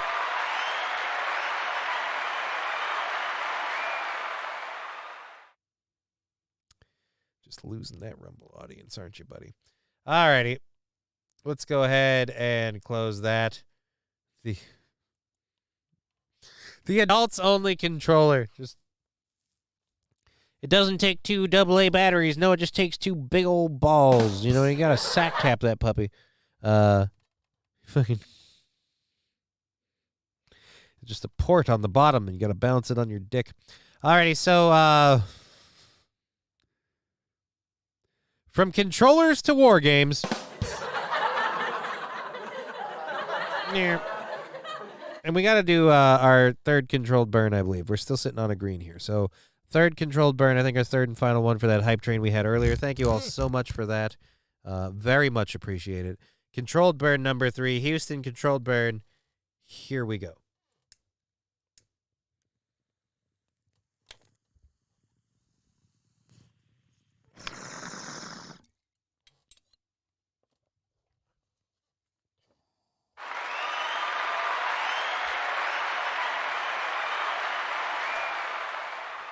Fat Conan almost got me with that. Minecraft massage parlors popping up everywhere.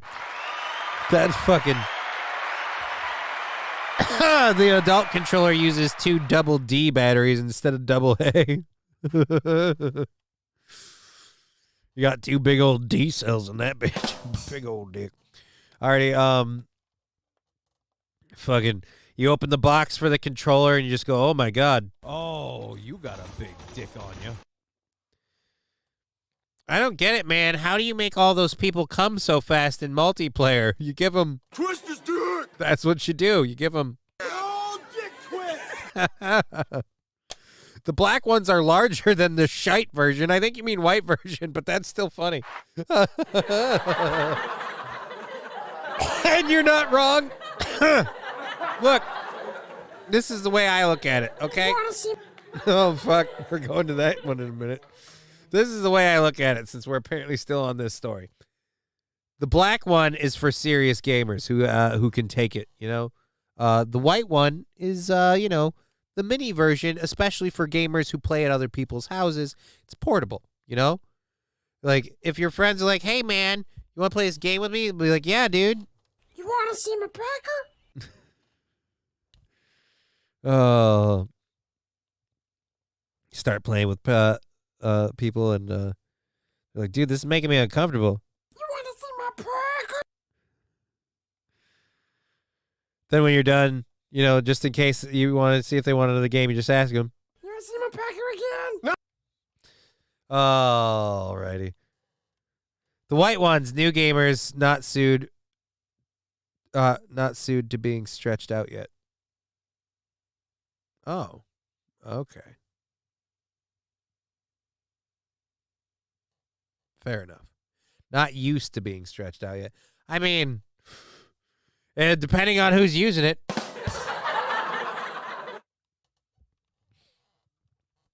All I know is I would just be happier if they made the dick jacks and the controller bigger, because those little tiny ones, just fucking. I don't know about you, but I don't have a Chinese penis. Jesus, dude, that is horribly. Jokes. These are jokes. We're making jokes. No, don't say that. Alrighty, let's get to this next story. Since this one has literally taken me to, what place would we call it? I've landed squarely right in the middle of... Fuck! And I don't know what to do. Okay. Poland breaks with NATO allies by pledging to send fighter jets to Ukraine. See, this is why I'm like, why are we giving them money? If we don't get involved, like, they'll help. You know what I'm saying? Fucking... But it wasn't the whole reason we were paying them to be part of NATO. So does that mean we get our money back if everyone else is jumping in and pitching in now? That's what I want. I want us to get our goddamn money back. Oh, this is an ad. And this is annoying and ugly. So I'm going to go over to this. Because, seriously, Bucktooth Szechuan here. Hair Lip McGillicuddy. Ugh. Like, that's the biggest problem I have. I don't have a problem with the tooth gap on this chick. I have a problem with the hair lip. I'm going to do that. Next time that ad comes on, we're going to leave it on silent. And we're just going to... What more the Allies can do to secure a Ukraine... President Andrzej Duda, welcome to the program. Fresh from his meeting with President Biden, I spoke to President Duda about what more the Allies can do to secure a Ukrainian victory. President Andrzej Duda, welcome to the program. Dzień dobry. Hello. How significant is this moment for you? Before President Biden arrived, you said the speech, the meeting would be of global significance and dimensions. No, może zacznę od tego, że So let me start by saying that these 2 days, today and yesterday, this Is it just me, or does he sound incredibly feminine when he talks in American? It's not how you're supposed to do it, guy. I know a few of us, like myself in general, have higher voices. But I mean, if I were to be speaking your language, I'd be like that. That's not how you do it. You bring the same bass that you have on the other side. You know what I mean? Like, you keep it equal. All right? I feel like you're insulting us as a country with your mockery of how we speak.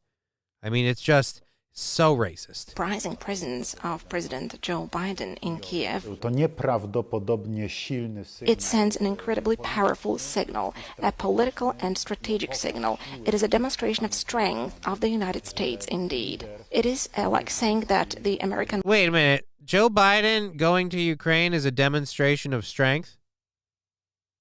How? How did we look stronger because Joe Biden went to Ukraine? You know he doesn't actually fly the plane, right? Like, all of his handlers said, hey, let's go to Ukraine, and they flew the plane there. It was not hard. It was not difficult. And I got bad news for you. Or if you're talking about when he went to Poland, he failed getting back up the steps. It was a sign of strength. Yeah, and an inability to manage stairs, kind of like me with speaking at the moment. Oh, damn it. It's like... Don't think about it right now, dude. Alrighty. Let's get back to this interview. Take us away, Toots. leader, who as a matter of fact is the leader of the free world, is able to travel... And that is the scariest part of all of this, if we're honest. He is the leader of the free world. And here's the worst part. I don't think he actually is. Like, real talk, I don't think Grandpa Joe's making decisions. I'm not saying Jill's the power behind the throne. Yeah, and Fat Conan's got it right. You need to put in the free. Tell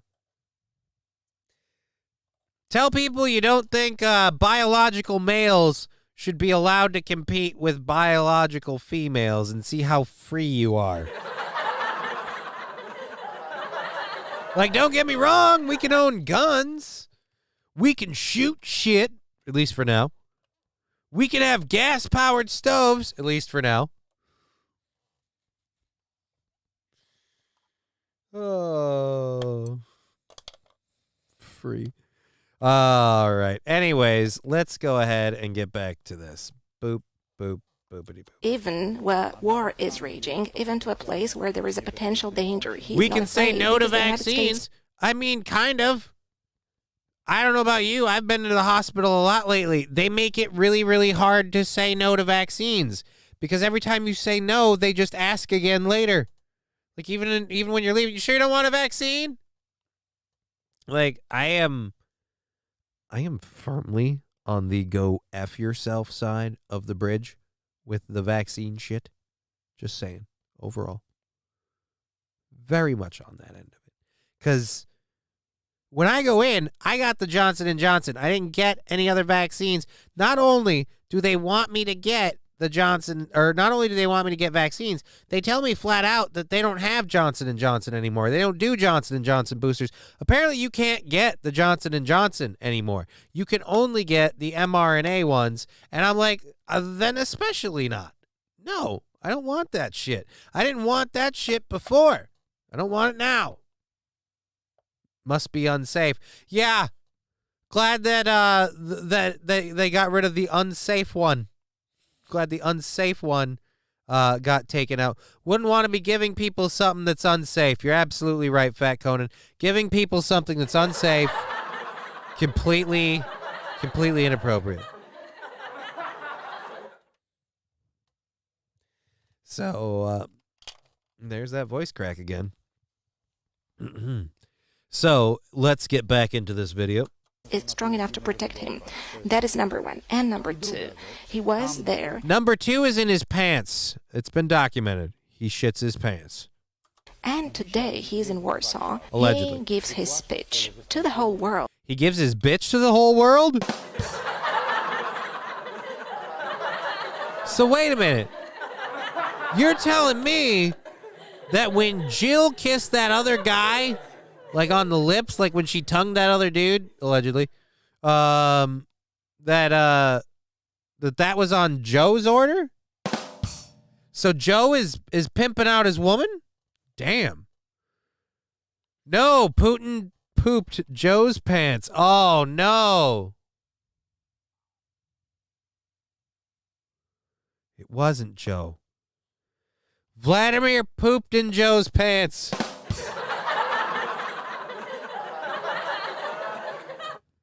Now, I come here to Warsaw, and I want to thank all of you for being here. All right? Now, this is a difficult time, and I want you to know that America is behind you. Dear God damn it, Vladimir Putin pooped in my pants.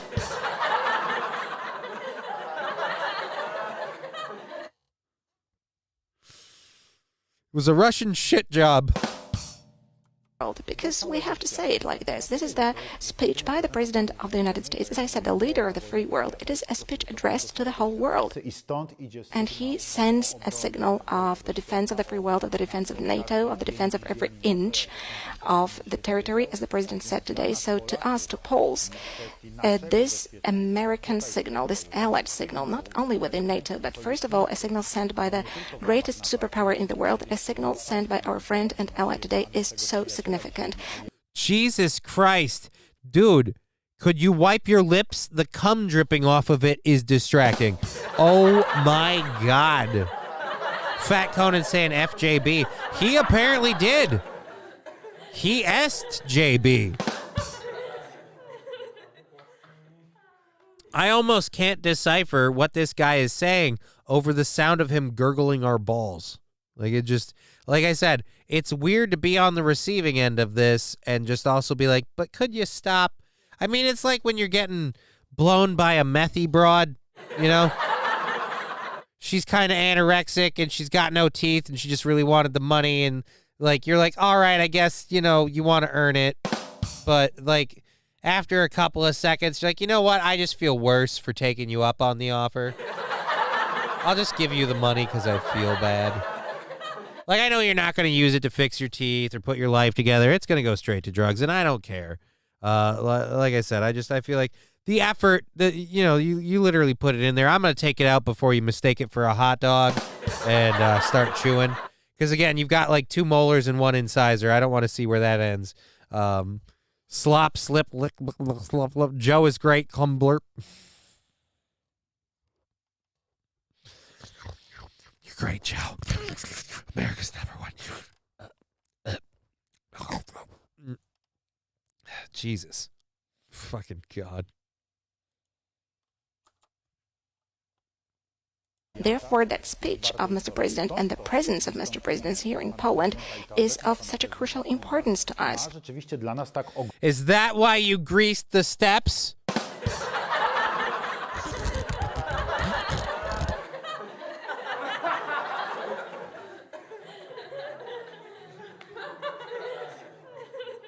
Honestly, man, like I am an American and I'm saying this. The man can't handle a flight of stairs. And I'm saying this as someone who has difficulty handling a flight of stairs. Doesn't look like a strong leader.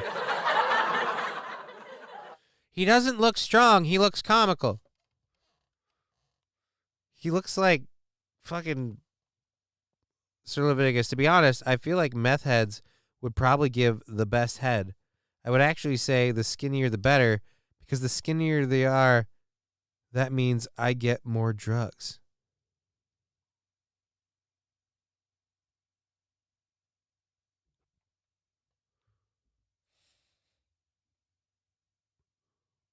I don't know how that math works. They get more drugs. Oh, okay. I was really like, so wait a minute. You're hoping to make them choke on your dick and then take their drugs? I didn't understand how it worked its way around.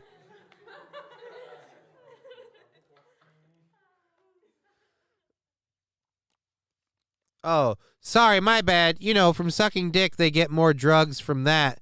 So that must mean they're pretty good at it. Oh, I see. You're saying that a skinny meth head with very few teeth has been down this road before and knows a thing or two. I get you. I'm smelling what you're selling, Sir Leviticus. It was my failure in autocorrect. But you know what? The first step is admitting you have a problem. I have a problem with hitting the button because I studied at the James Corden School of Abusing a Laugh Track.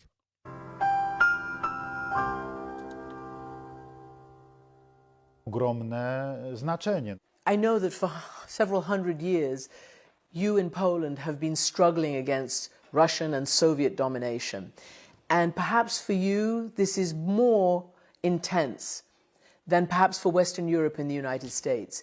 And you, plus the Baltic states and others in Eastern Europe, have been very vocal about your support for Ukraine. Is it because of your history? No na pewno, to nie tylko... Yes, for sure. It's not only about history as such, but please bear in mind, for a person like myself, I was born in 1972. I was born behind the Iron Curtain. Just please remember that the Iron... All right. I'll take it back. He's born behind the Iron Curtain. I get it. He's afraid of Russia. That shit was messed up. All right, but go. Curtain collapsed in 1989, 1990. So we had the first semi-free elections in Poland as a result of this peaceful revolution of solidarity. They took place in Poland in 1989. I was 17 back then. I was almost an adult. So I remember everything vividly. I still recall the huge difference, the gigantic difference. Just imagine that the first time I went to Western Europe was when I was 18. So after 18, that was the first time I was able to travel to Western Europe because my family did not have any connections with the communists. My parents never belonged to the Communist Party. My father was a member of the opposition. So, in fact, we didn't have an opportunity to travel to Western Europe. And apart from that... Wait, you're saying the Communist Party didn't let you do shit? But you know that they're not the Communist Party anymore, man. They're like the fucking, like their elections and shit too, right? I mean, Putin got voted in time and time again. His opponents just met with random fatalities. No, Morio, did I miss happy hour? Just got here. Happy hour is tomorrow, Friday, for the majority of the show. Hype Train happy hour and such.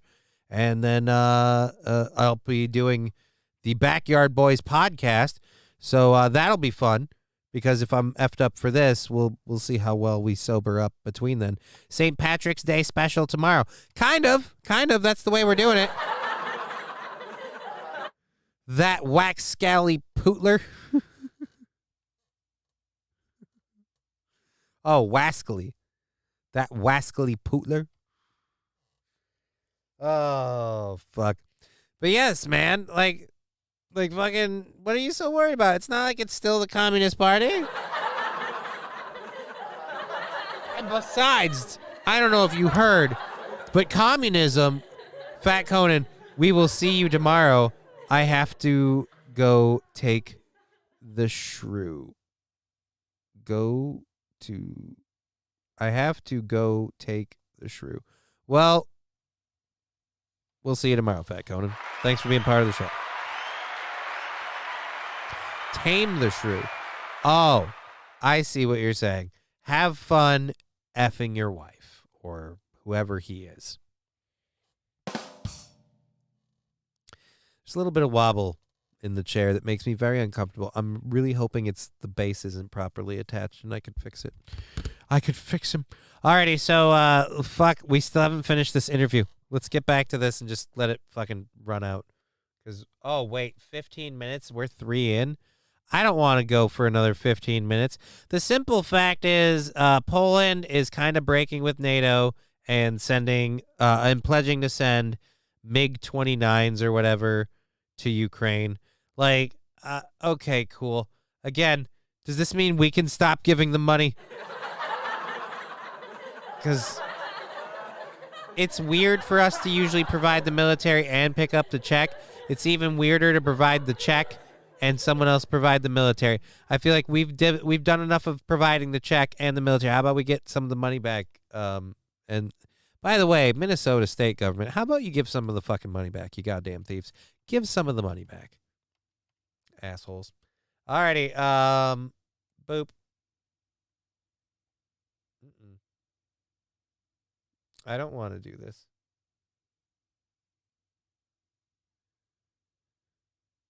I just want to read the story, okay? Can we? Are you not going to let me read the story? You suck. Oh, fuck it. Well, we're running into the third hour, so we'll ditch that story. Because fuck those people. Alrighty. So, successful entrepreneurs know without the right tools, you can't grow fast. And that's why I use Viagra.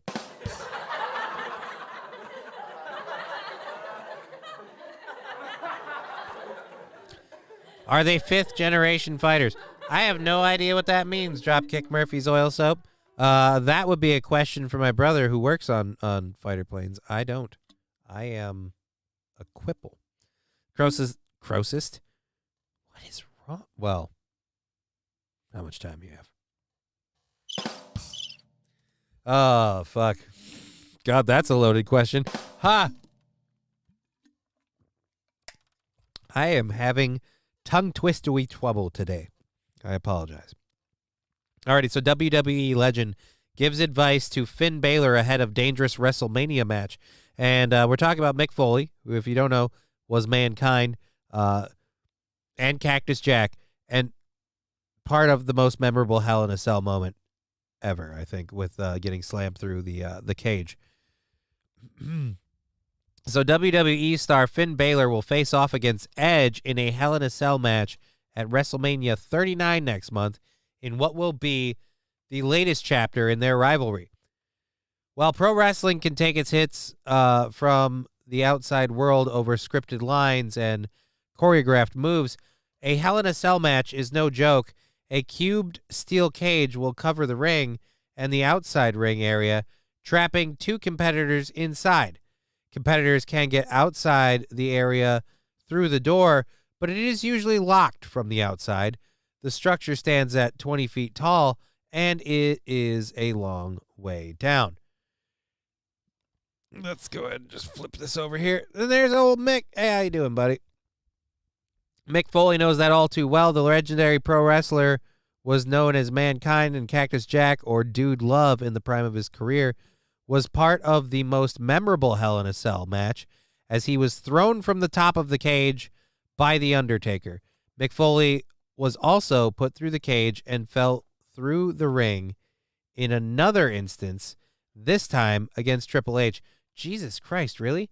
Balor, who will be entering his first Hell in a Cell match, asked Foley for advice on social media. "Hello, Finn. This is Mick," he started. "Remember, you're asking a guy who has never actually won one of these. Probably best to study every single thing I did in my Hell in a Cell matches and then do the exact opposite. When in doubt, use the abs." Who is that? Wilmer? You're being a dick.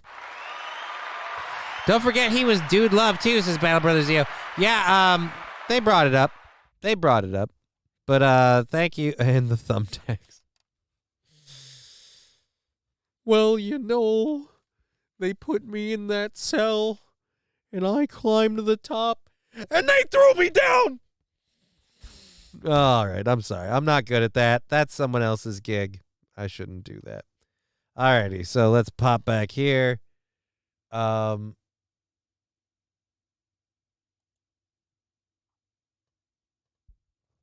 Is this on that? Nope. This is Diesel fuel is the backbone of our Oh, wait. It's what moves. Oh, Jimmy to fly Fallon enjoys the bottom line talk with Stanford about Stanford Law School Dean Jeremy Heckledge and the federal judge. Alrighty. That's not what we're doing. That's something else entirely. I think of sustainability as only hiring people based on race and gender, because that's equality. Show me one instance where it's gone wrong. Better yet, show me one where it's gone right, motherfucker. Alrighty. So we'll get to that in a minute. We have a video here. I'm going to have to hit play. I'm going to mute the audio for just a second. I hope nobody's done anything. Give it a second, but don't do anything if you're going to, because we're going to mute it now. And we're going to play this ad. And we're going to show you a video after this that the U.S. released of the Russian fighter jet forcing down a Reaper drone. Now, here's where this gets weird for me. It was doing, fucking peacekeeping, conducting a fucking who knows what operation. It's called a Reaper drone. Okay? Doesn't sound benevolent, if we're honest.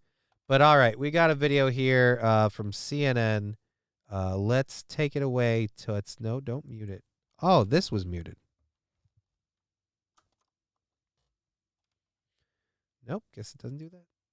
Oh. Now I muted it. Fuck. Released by the military, where you can see a Russian fighter jet as it was approaching in this hour with breaking news. Because minutes ago, we just got dramatic new video from the Pentagon released by the military, where you can see a Russian fighter jet as it was approaching the back of the American drone that has now been downed 4,000 to 5,000 feet in the Black Sea. In this video that has just been released moments ago, you can see where this Russian fighter jet is going up to this American drone. It is dumping fuel on it. That is what you're seeing in the video as it's approaching here. Then the jet goes away, it comes back, it dumps more fuel, and then it hits the American drone. It clipped the drone, one of the Russian fighter jets did. That is when you see the color bars there. Ultimately, of course, this is what led up to the downing of this drone we have been following all week since this happened. This interaction that happened on Tuesday, we are told, lasted for over half an hour. Now, of course, that U.S. drone was forced to be downed in the Black Sea. General Milley, the chairman of the Joint Chiefs of Staff, says it's about 4,000 to 5,000 feet beneath the water. The Russians are actively trying to retrieve it right now amid questions about what they could glean from it if they do. At Viking, we are proud It's to have almost been like named it the wasn't world's supposed #1 to be for both there. rivers and oceans. Just a By thought. travel leisure as well as Just a thought. Just thought. Don't fear the Reaper. I know, right? Why would the Russians be worried about our Reaper drone?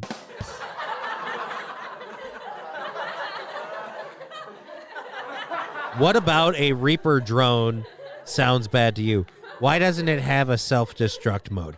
It actually, Toastmaster, it probably does. And that might be why they were trying to take it down the way they did. Just flood it with fuel.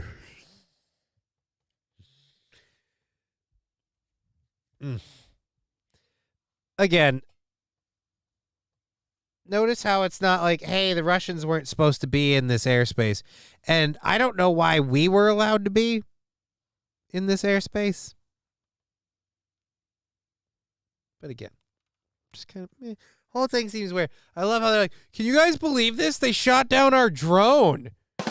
We were just flying suspiciously close to Russia. What the fuck? Doesn't make any sense.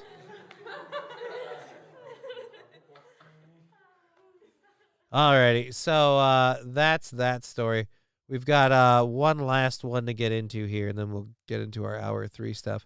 This one's from Fox News about Stanford University. Stanford University is arrested and charged after multiple phony campus rape claims. Look, some people get addicted to bragging or claiming that they've been assaulted. All right, some people love to be a victim. I know that all too well. One thing that crippled people deal with is crippled people who love. There's 2 types of crippled people. There's crippled people who overcome their situation. There's a variety of ways they do that. I'm getting there, but I'm definitely more on the fuck it, we're all gonna die, so let's just go hardcore. But there are plenty of people who just like they overcome their situation, they move on with their life. But there is, well, it is no weather balloon. Yeah, I mean, it's definitely not a UFO. They identified it very quickly as a Reaper drone. Just your friendly neighborhood reaper.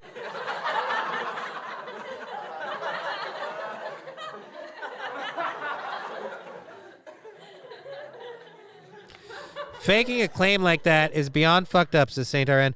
But people do it all the time.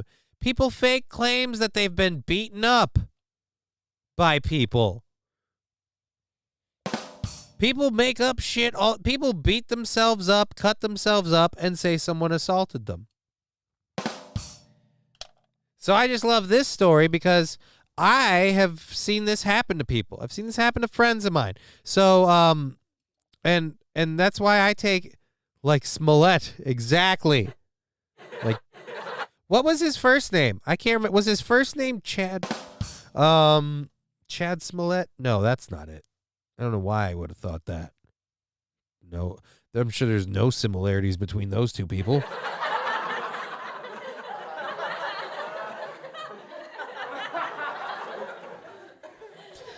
Jussie, there we go. Je suis Smollett. Saint Ren, Michaela touched me, reporting to Twitch.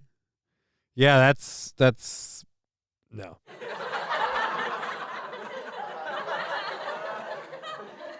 Stop playing with that button, dude. You have a fucking problem. Stop it. Alrighty, flipping back over. So, Stanford University employee, does it fit on this one? No, it doesn't. Jennifer Ann Greers faces 2 counts of felony perjury for the false rape allegations. A Stanford University employee allegedly lied about being raped twice on campus last year and even pinned the crimes on an innocent person, police said. Jennifer Ann Greers, 25, is now facing 2 felony charges after she visited 2 separate hospitals last year to report phony attacks where she said she had been dragged into rooms and sexually assaulted, the Santa Clara County District Attorney's Office said. These false reports are damaging both to true survivors of sexual assault and for the members of our community who experience fear and alarm from the reports, Stanford University said in a statement provided to Fox News Digital. Greers allegedly first reported she was sexually assaulted in August to staff at Valley Medical Center in San Jose. She told a nurse that a man described as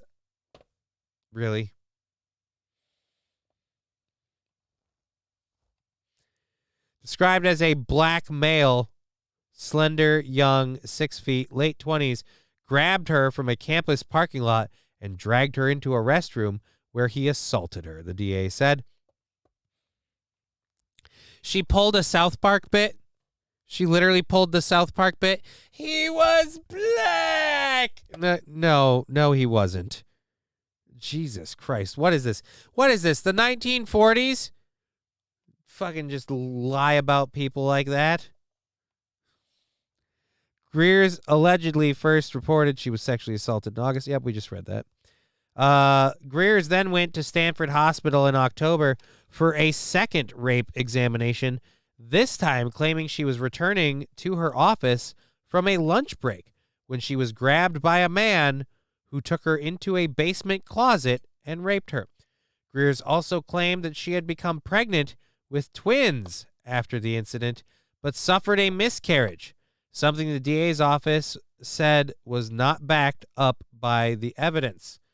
The investigation revealed that she was not pregnant at the time, the DA's office said, according to CBS.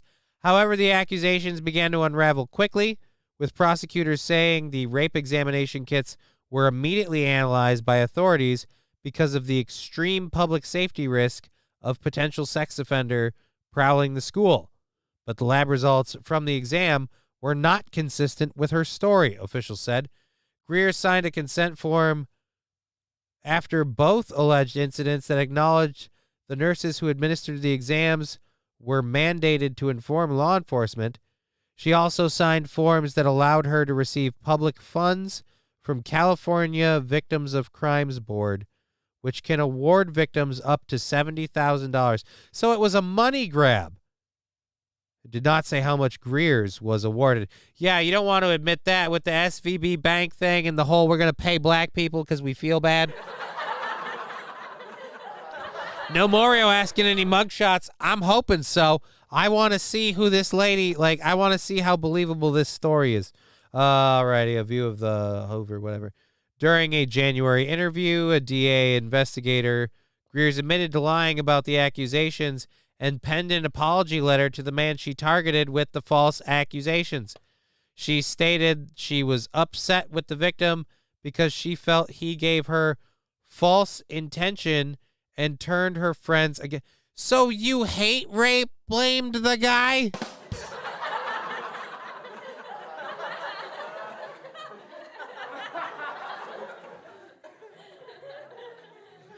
Ladies,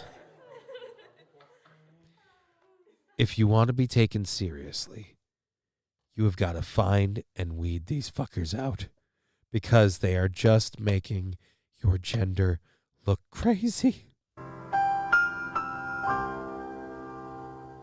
And trans ladies, if you're on this side of the line, I'm sorry, from where I'm sitting, call me a misogynist. I'm going to call it the right side of the line. Not because it's right, just because we're on the right. I'm saying you're on the left. That's what I'm saying. That's what I'm saying. Don't read too much into it. You shouldn't. But yeah, if you're arguing to be on that camp now, I'm like, maybe you're crazy. Although, thanks to trans women, we do have the ability to hear amazing things like this. Suck my dick. Alrighty, boop. Oh wait, no, we can do that one. Boop. Alrighty, so she stated that she was upset with the victim. The university said that Greer's had been placed on leave of absence and that Stanford will be reviewing her employment. Just fire that bitch. I'm sorry. You don't need that employee. Noting in the statement that cases of false rape reports remain rare. Yeah, they remain rare. And I'm just saying, how about the rape and the false rape just stop? All right? As much as I want the rape to stop, I would also equally like the false rape to stop. Sexual assault and other sexual offenses regrettably continue to be prevalent both at Stanford and in our broader society, the university said. All right. No pictures of the lady? All right, what's Greer's faces 2 felony counts of perjury and 2 misdemeanor counts of making false crime report. What's her name? We're going to look into this. What's her full name? Greer's. Jennifer Ann Greer's. Grise? I think that's Greer's. No, it's Grise. I've been reading it wrong. There's only one R, asshole. Alrighty, let's look this lady up. Boop. We'll do this here. You don't want to see this shit. You don't deserve that. And boop. Jennifer Ann Greer's. And doot.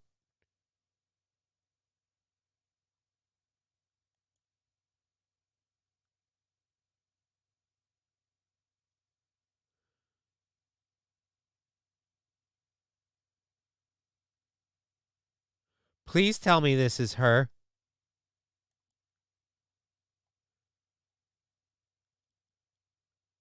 Okay. So this is the same story from the New York Post. They have stories of the school or pictures of the school. Alrighty, so not pictures of her at all. Okay, going back.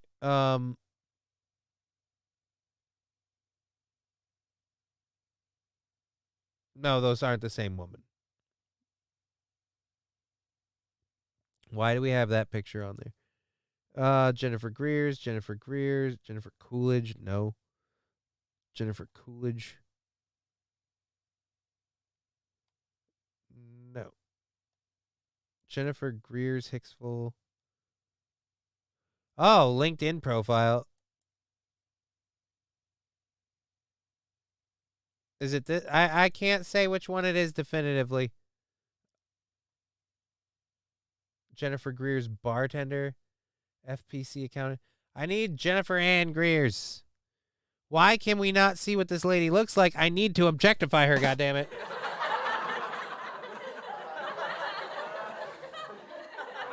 OnlyFans. All right. We don't have any mugshots. So I have trouble knowing who it is. So I'm not endorsing that it's either of these, but we'll give you what we found. The chat box is over it. Damn. Let's can we Nope. Go back. All right, so it's either this lady. Can we open image in new tab?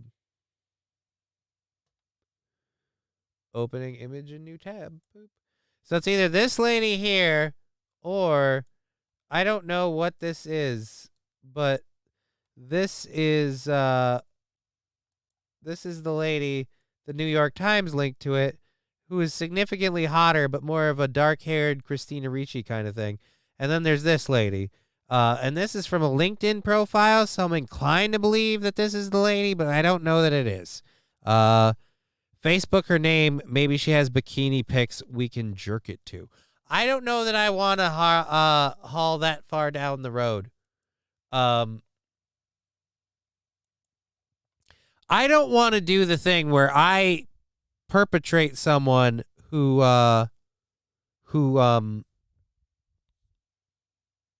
might have not done anything. I would hate to wrongfully finger a girl. Not like that sounded.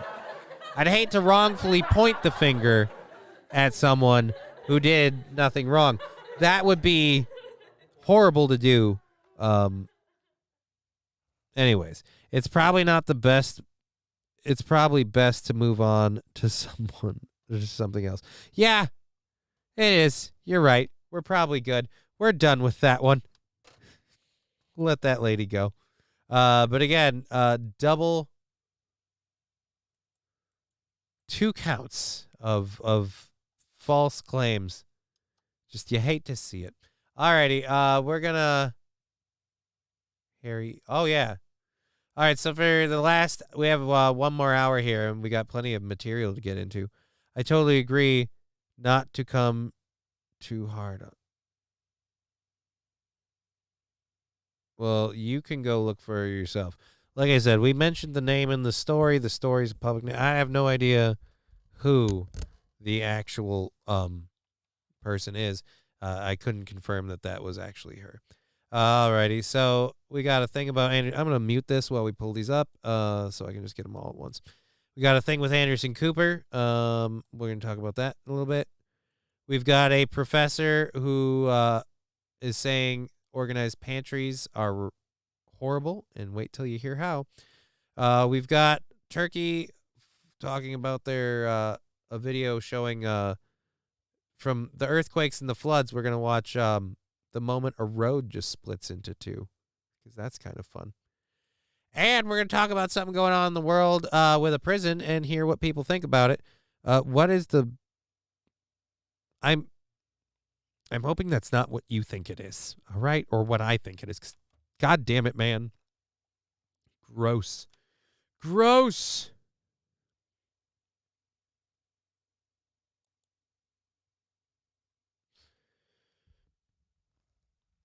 Alrighty, so we've got that done. Let's Nope, we still have videos playing. Let's go ahead and pause that. Let's go ahead and pause that. Boop. Boop.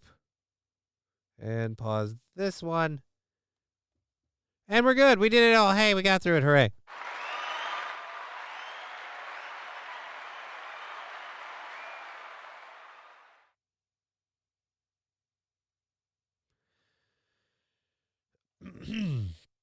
Alrighty, so that was weird. Okay, so the first thing we're going to be talking about, the Anderson Cooper thing. This is kind of a goofy take. Anderson Cooper and Harry Enton discuss a report from the Wall Street Journal about the nutritional value of sandwiches. And we get to hear what I would call crazy man's hot take. But let's go ahead and go. I know most of us around here could use a nosh. A lot goes on during commercial breaks. Now, a new report in the Wall Street Journal says that could be a problem, at least if sandwiches are involved. And honestly, shouldn't they always be? Actually not. The Journal story says otherwise, suggesting that the very sandwiches that many of us eat may also be, quote, heart bomb. Could you practice some word economy?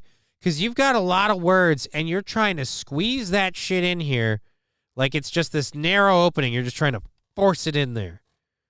Like it's not really meant for that. Look, all I'm saying is we could all benefit from just maybe, I don't know, bringing it down a little bit so you could slow it down a little bit because, God damn it, you sound like you're on fucking something.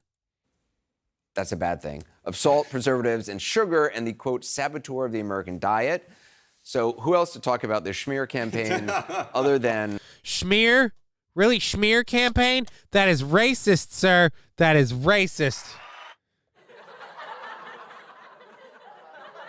Shit sandwich problem. I mean, kind of. I feel like a good sandwich is healthy for you, but apparently... What is up with you and these goddamn sandwiches? I'll be honest. I almost ate a sandwich before the show. I ran out of time, but I'm going to be honest. Fucking yeah. I'm going to eat one after. It's going to be delicious. Alrighty. Let's go. I have a bagel and a schmear every morning. What does that say about me? I don't know, Toastmaster, but if you have a sandwich, apparently you're killing yourself. Our senior data reporter, Harry Enton. So what does the data show? I'm fully on board with this anti-sandwich thing, by the way. No. Of course. Anderson Cooper doesn't like to have a sandwich in the afternoon. He enjoys a nice piece of fruit. Processed meats are terrible. Look, I knew it. I knew it. He doesn't want to eat meat in the afternoon. I never guessed him as a vegan, but all right then. Sandwich game has really gone downhill since the 1950s. That's because we took women out of the workforce they were in, which was making goddamn quality sandwiches, and we let them join the workforce we were in, which was working on a full stomach. But we lost the part where someone needs to be good at making the sandwiches. Gurmy saying we need to destroy Big Sandwich. I don't know. I love a big sandwich. Cooper prefers hot dogs. Well, only if they're tofu. He likes a good veggie dog. And like the white bread, and there's all this bread with added sugar is just terrible. You know. So tell me, what does the data show? Yeah, I mean, look, when I think of a sandwich, I think of a pastrami sandwich when I was growing up. Never had one. Of course, we have to have guys from. I think of a pastrami sandwich, and I go down to the local deli, and I talk to my buddy, told him, hey, make me the pastrami, all right, eh? Be some Russian dressing. Don't know what that is. It's just so good. But the fact is, when you look at, what percentage saturated fats make up from sandwiches from the American diet, it's 19%. Look at sodium, it's 20%. You look at added sugars. It's killer. 7%, which was a real shocker to me because it's the white bread, right? And it's also... Even a lot of the wheat... Of course we're hating on the white bread. It's all about the white bread. You're not good unless your bread is brown. Go f*** yourself, all right?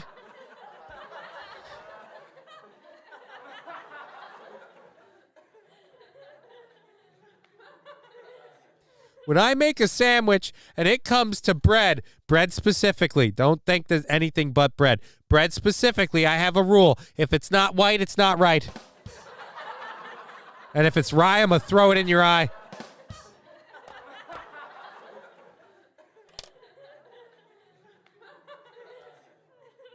All right, so added sugars are a problem. What if I go with sourdough? All right, that doesn't taste very sweet. How much sugar's in that shit? All right, sourdough, He's a meat eater. Or maybe he's a meat catcher, Toastmaster.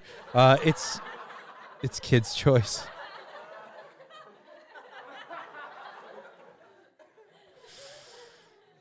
Ooh. Bread it's not actually really, it's got a lot of added sugar in it. Yeah, it's not great. It's also like stuff like ketchup. This was the surprising thing. Sugar. It's all sugar. My Russian dressing, which has ketchup in it. It was very disappointing to me. I couldn't believe it. The article suggested mayo was better. I'm not sure about that. I love that. Like, look, maybe you can make this sandwich healthier. I don't know. It tastes like shit. Is life worth living?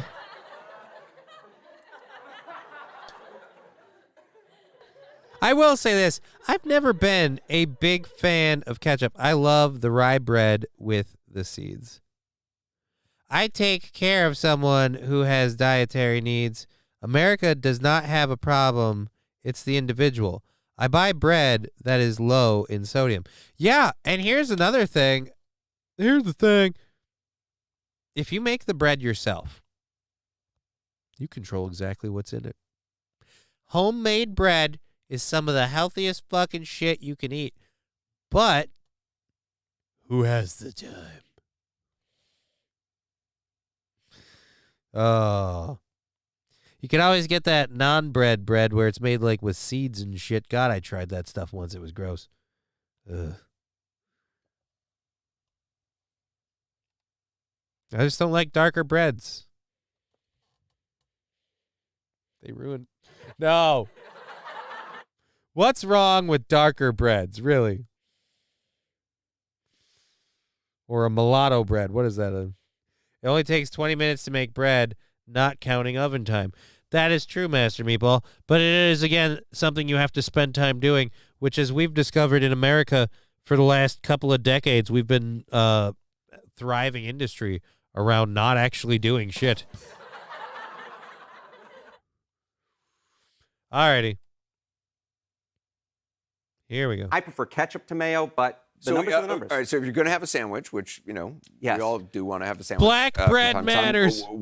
The article, as I remember, recommended like chicken breast and like... Master Meatball pointing out it takes 20 minutes to run to the store. Yes, but what if you're not running to the store, Master Meatball? What if you're stopping at the store on the way home? And what if you stop at the store once for 20 minutes and you get a variety of things? Because let's face it, even if you are making the bread yourself, you may have to go to the store unless you have everything on hand. Let's not act like going to the store is something you're only doing for the bread. Relish is the most confused condiment. Is it solid or is it liquid? I know, it's like it's a trans condiment. Master Meatball, your wisdom is always superior. No, I just again, the shopping argument doesn't work because when it comes to making bread, what are you, growing, threshing, and grinding the wheat yourself? No, you're getting flour. You're getting butter.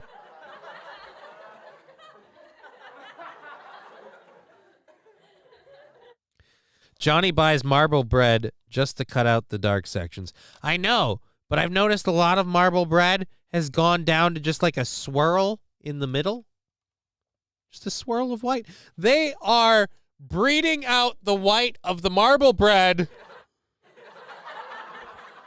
And nobody's talking about it.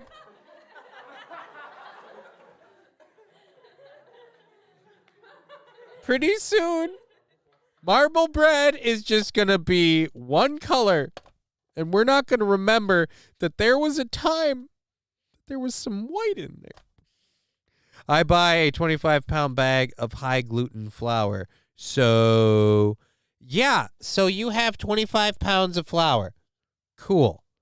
Here's the thing. You're going to eventually have to go back to the store at any point anyway.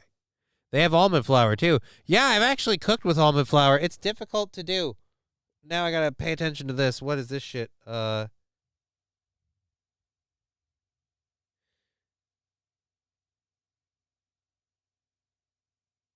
Hold on a second.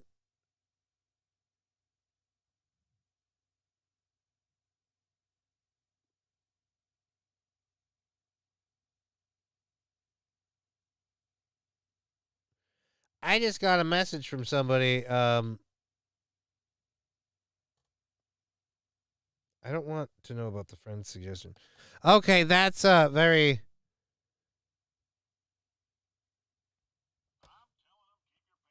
Okay, so I'm sorry. I this is incredibly unprofessional. I can't talk about what this is because it involves someone else, but it is kind of serious.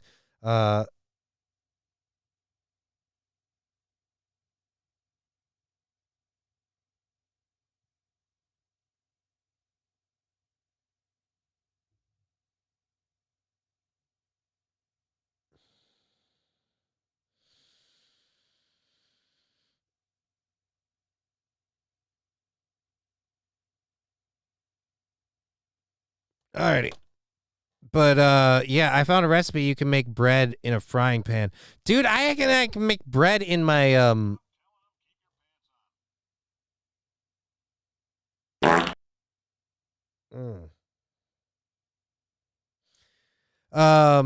But yeah, it's really really weird.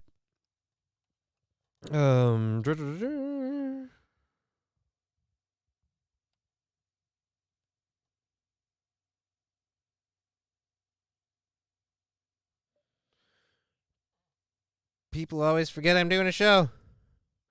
There we go.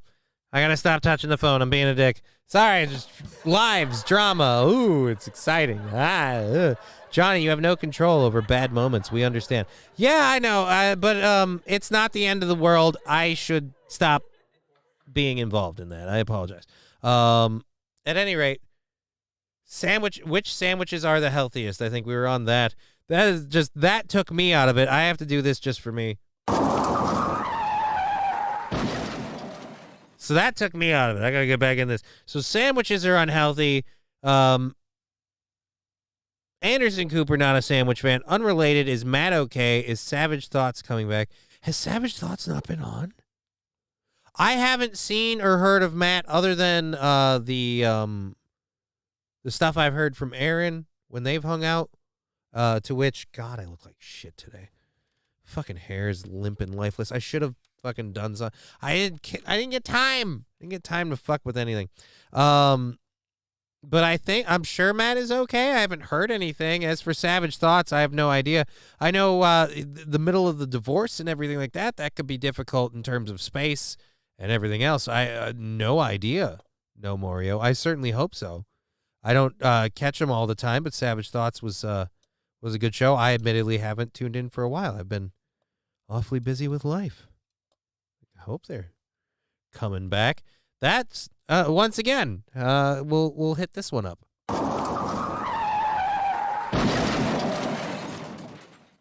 Alrighty, take us away, sandwich hater. Like actual turkey, not processed turkey. Yeah, so grilled chicken would be one of them. Not processed turkey is the other. I took a look at the 6 most favorite sandwiches, the 6 highest of Americans, and those were the 2 healthiest by far. You know, BLT, grilled cheese. You could see some others on there. Roast beef. Roast beef. They've obviously gone heavy on the beef. I gotta say, I like it though. I'm a heavy roast beef guy. But Jesus, these are unhealthier. Noticing we're not waging on how much it's healthier or unhealthier. Healthier, especially with whole wheat bread. Go fuck yourself. Beef. But even the turkey, like we think getting a turkey sandwich is healthy, but it's when it's processed, That's it's really right. not. It's the salt, right? So, you know, the fact is, though, what I'm really upset about is, you know, I used to like to go to McDonald's or Burger King, get a grilled chicken. But I get a grilled chicken sandwich. I felt like I was cheating. No, there's no point. Well, that may be why they canceled it, which is the most disappointing thing me in the world, because I used to love and get just a small little They've fries. also done away with their salads in a lot of locations. I know, it's just very upsetting to me because it was a nice, cheap meal. Can you something sound I could feel a little any- healthy with, and they've gotten rid of it. It's terrible. It's still the 2 cheeseburger meal for me now. I don't do the Big Macs anymore. But in this study, I thought you said you were. I thought you said you didn't eat meat. 2 cheeseburger meals, meat. Where does the Cuban rate? I know, right? Like, we didn't give enough sandwiches. Where does the Cuban rate? Where are we at with a, God, what's the one that's, turkey? Oh, a chef sandwich, I think is what it's called. Where it's got the turkey and the ham and like the bacon and stuff. Roast beef sandwich, thick labia, thin folds. Oh.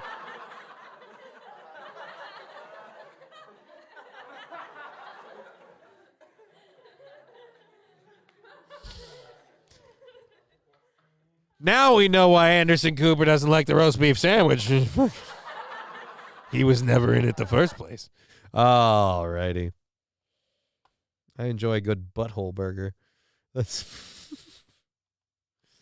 all right. Enough of this shit. Apparently, Anderson Cooper hates sandwiches. Sandwiches are killing us all. I'm going to go eat one after the show. So if I die, we know why. I would like to take this moment to reiterate that I'm Johnny.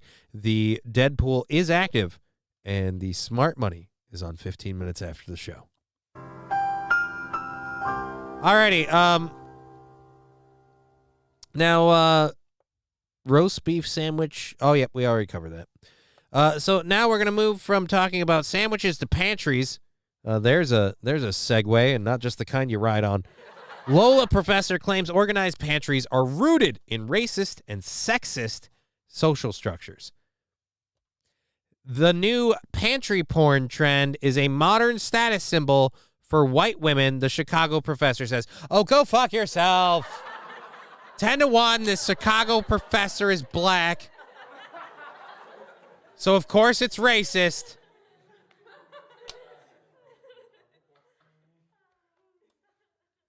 The recent TikTok trend showing off perfectly organized and styled home pantries is rooted in a history of classist, racist, and sexist social structures, according to one Chicago professor. Through her research at Loyola University, Associate Professor of Marketing Jenna Drenton noticed a recent uptick in what she calls pantry porn. No, lady, go on Pornhub and look up pantry porn. Believe me, it's a thriving subculture, and you are doing it a disservice. I want a Dagwood sandwich now. Dude. Oh, what's up, Corn Diff? Pantries!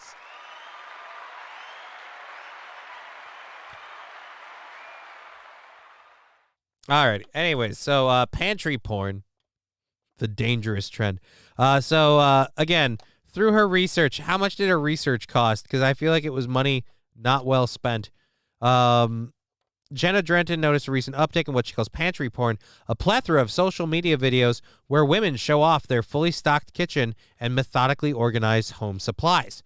While minimalist designs used to represent an anti-consumption mindset of using less and buying less, the new minimalism, according to Drenton, means more is more so long as it's not dirtied or cluttered. Historically, Drenton says that the tidiness is intertwined with status, and a person's messiness often breeds assumptions about a person's capacity to be responsible and respectable. Or, I don't know, accurate.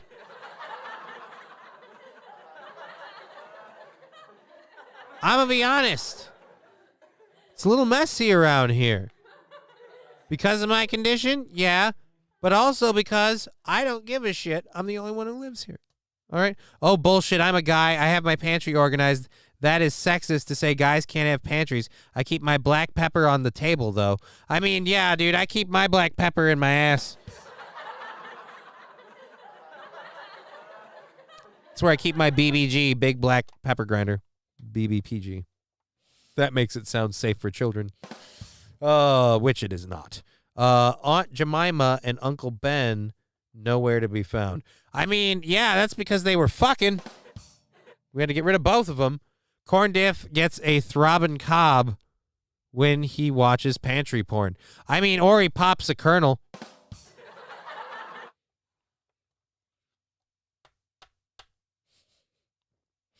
I'm sorry, I like pops a kernel. I don't know why. At any rate, historically, Drenton says that tidiness is intertwined. Oh, yes, so the status stuff, which, again, bullshit. Cleanliness has historically been used as cultural gatekeeping mechanisms to reinforce status distinctions based on vague understandings of niceness. Nice people with nice yards in nice houses make for nice neighborhoods, Drenton writes. What lies beneath the surface of this anti-messiness, pro-niceness stance is a history of classist, racist, and sexist social structures. Or society was just better then, and it was also kind of sexist and kind of racist. And we could ditch the sexist and the racist part, but we could keep the organized pantry. It's called juggling two thoughts at once, you dumb cunt. We can think black people are equal to white people, but we can also, I don't know, open a pantry and be able to discern some fucking organization. I used to be a chef, all right? An unorganized pantry is a sign of you being a sociopath, all right? We don't need you if you just we just throw it all in there. It doesn't need to make sense. What? We want someone to open it and be able to distinguish what's what? Fuck that. They have a dildo-shaped pepper grinder. Twist the head on the black device, and you get a nice covering. At least the salt one shoots the white stuff. Just had to put that out there. Sorry. I'm a horrible person. No one should watch this show. Thank you for supporting it so far. With that amazing hype train we had earlier. So great. Alrighty. So tracing the pantry to the late 1800s. Why were you doing that? Trenton says the butler's pantry acted as an architectural touchstone of the wealthy.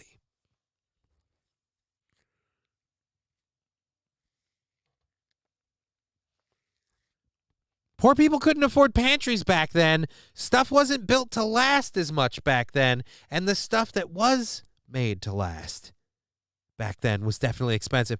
I mean, do you just assume, fucking stupid question, but I'm guessing this lady just assumes because everything that has happened between now and then, like apparently all this stuff is horrible. Did you know electricity is racist and sexist? It was invented by a white man. And we shouldn't use any of this electricity because every time we do, we're acknowledging that a white man figured out that electricity exists. That is not the cultural and gender respectful society that we need. And running water, planes, trains, and automobiles, it's all racist and sexist, goddammit.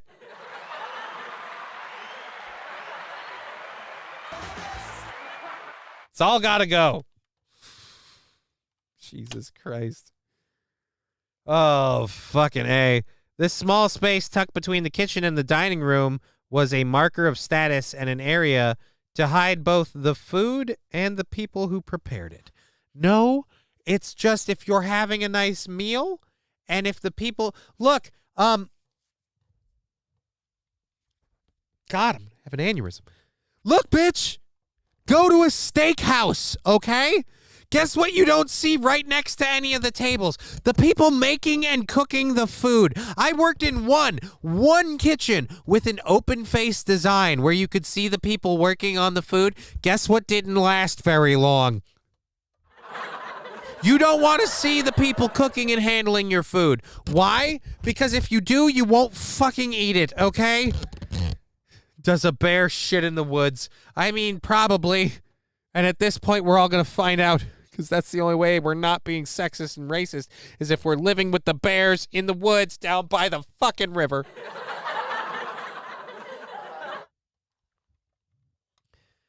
Oh, Subway is successful. Subway is successful. But did you not hear our last bit? Sandwiches are the death sentence, okay?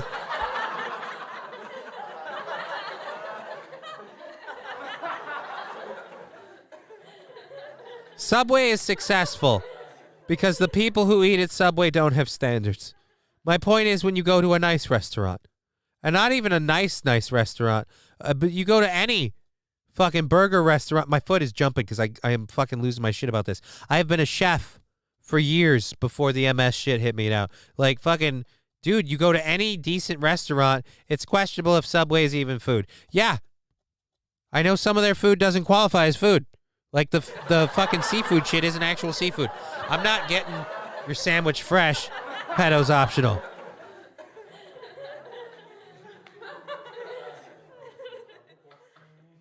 Jesus, Angry Saxon.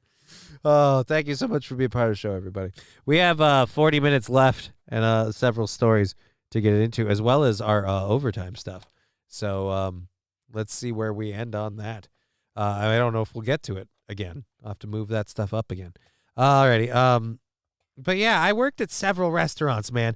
You should never see the cooking staff and the serve staff because there is an art to presentation.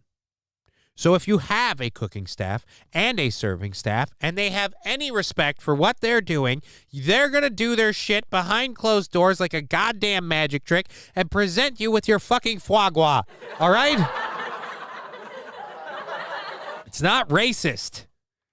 It's not sexist. Because we all know men are better in the kitchen anyway. No, I'm kidding. It's traditionally a male field. I'm kidding. All right, no, it actually was. All right, in the words of Gordon Ramsay, what the looks like vomit on a plate.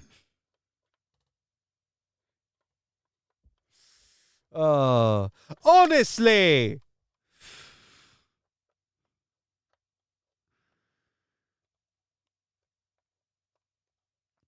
Denton, and of course, she's citing her own research. Denton, citing her research, claims these viral videos of uniformly labeled and systematically placed supply bins, ingredient containers, and shelves are created by predominantly white women and act as a new status symbol for what it looks like to maintain a nice, well-kept home. You hear that, ladies? What's this lady's name? What's this lady's name? Drenton something? Jenna Drenton? Jenna Drenton thinks black people can't fucking organize a pantry or keep a clean house. Jesus Christ. She's saying pantries are sexist and racist. Find a mirror, motherfucker. You're saying black people can't buy Tupperware and put labels on shit? Oh my God.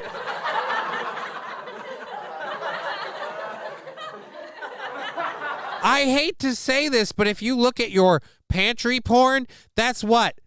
30, 40 bucks at Walmart? That's a status symbol? Oh my God, it's a status symbol. Black people can't do that. Black people can't organize things. They don't have the brain capacity for it. Pantries are racist and sexist. Only white women could do it because black people are too dumb. And men's penises get in the way. They knock everything off the shelves.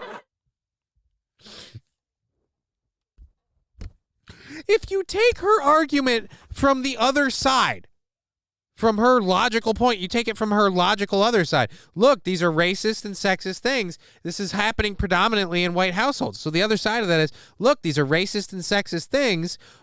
Black people are too dumb and stupid to organize a pantry, and they certainly can't afford the money it takes to buy Tupperware. In this day and age. So there is only one solution. It must be sexist and racist. And to prove it, I would like to point to my own research.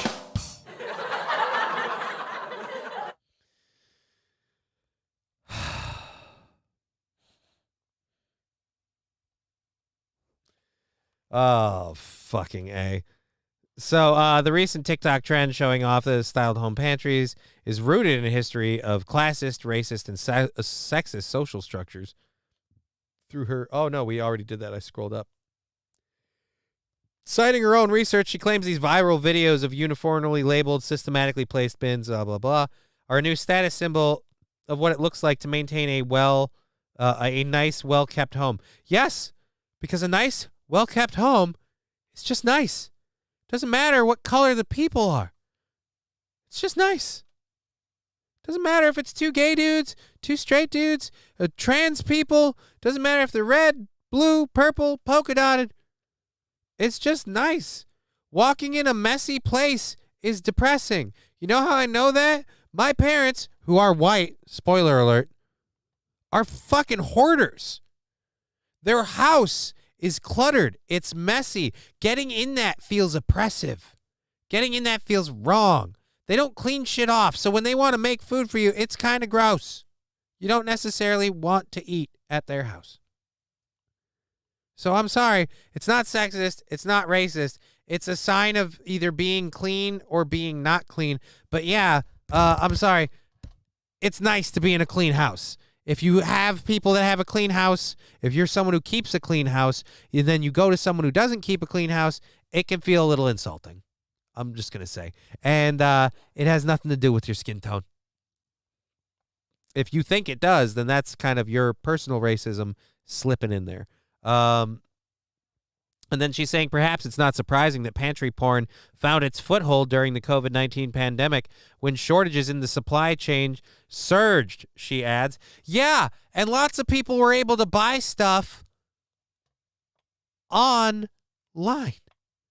Like, you know what shortages in the supply chain surged? Shortages in cars. Shortages, not shortages. Jesus Christ, Johnny. Shortages, slobby. It's that word slobby at the bottom. It's driving me nuts. Shortages in the supply chain were things like toilet paper and stuff. And again, anybody can stock a pantry and make a TikTok video. Your implication that black people aren't doing it more because, this is a white supremacist thing or a racist thing or a sexist thing is really kind of insulting to those groups of people. I'm just going to say it. Denton also claims that pantry porn obsession also sets the societal standard for an ideal mother, wife, or woman. Again, that's what you're reading into it because, spoiler alert, not a lot of guys are big on TikTok because we think it's dumb. We don't want to make videos of this shit. Women want to make videos of this shit. You know what a guy does when he stocks his pantry? He moves on to the next fucking task. He doesn't need a thank you for it. He doesn't need a virtue signal for it. He just moves on with his day. I stock my pantry and then I beat off. Ugh. Now Morio says check World Star pantries. I'm not gonna, but let's hope you're right. You know what a guy does? He stocks a pantry and then promptly fuck off. That's what you do.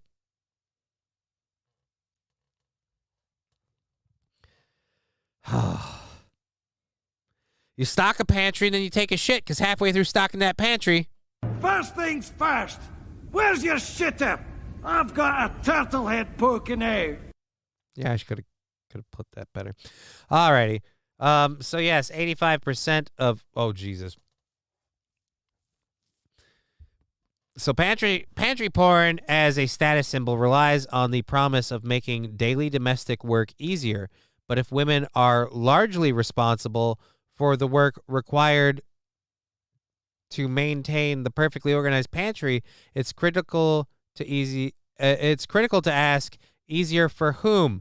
Drenton adds, for anyone that goes to the pantry. I mean, sweet Jesus, woman, are you assuming that because these people have a perfectly stocked pantry that those women are the only people allowed to touch the fucking food in the whole goddamn house? You know who goes and uses the pantry? Everybody in the house. Who wants a Pop-Tart? Go to the fucking pantry. What, are you too lazy to do it yourself? You're assuming we're going to send the women in to do it? I can't go to the pantry. That's a woman's work thing. It's stocked and it's labeled so it's easy to access by anyone. The burglar who breaks into your home, he knows where to locate the ice cream sandwiches. You have a guest over. They ask if they can have something to nosh on you, and you don't want to go get it for them. You say, yeah, it's right there in the cupboard in the pan. Go ahead and jump in the pantry and grab that. Fucking Jesus. I'm going to hire a black girl to reorganize my pantry. Fanatical Bucks fans got the right idea. That's how we solve this. All right, 85% of large homes in America built today feature a walk-in pantry. Goddamn lucky motherfuckers. Listed as the most desirable kitchen feature for new home buyers, according to 2019 report. Yes, and as we know, 85% of large new homes in America are only purchased by white people because black people can't buy homes.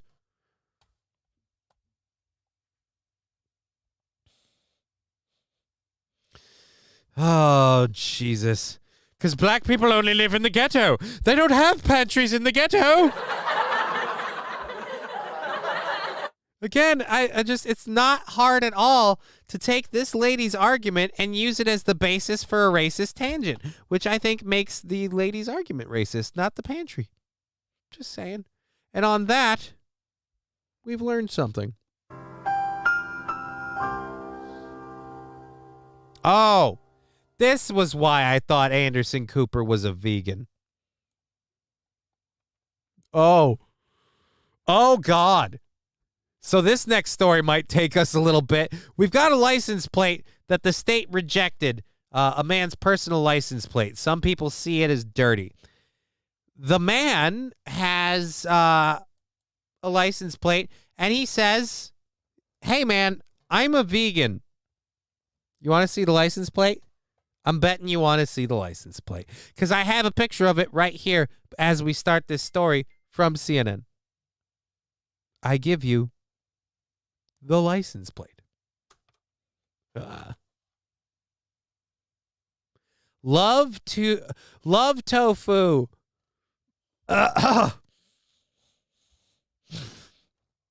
Why would you see anything dirty in that? That's just a person saying they love tofu. They love tofu. It's like an eye test for a dirty fuck mind. you. What do you? God damn it. What do you see? I see another fucking story with Janine Moose. CNN, fire Janine Moose. She's got the voice of a cheese grater, the face of a pothole. Get rid of this fucking bitch. Jesus Christ, I want to do this story, but I cannot stand her goddamn voice. Fucking Janine Moose. You know what we're going to do? Is there subtitles on this? Because I'll play it with no audio. This license plate. Well, the state of Maine. Alrighty. So the state of Maine says that the owner of the license plate is not allowed to have it. The owner just loves tofu. He's a big fan of tofu. So the owner is now showing off how he loves tofu and all his cookbooks, his vegan cookbooks. He's just a big fan of tofu, and the anger issues come out. And it's like something out of You Are the Ass Man.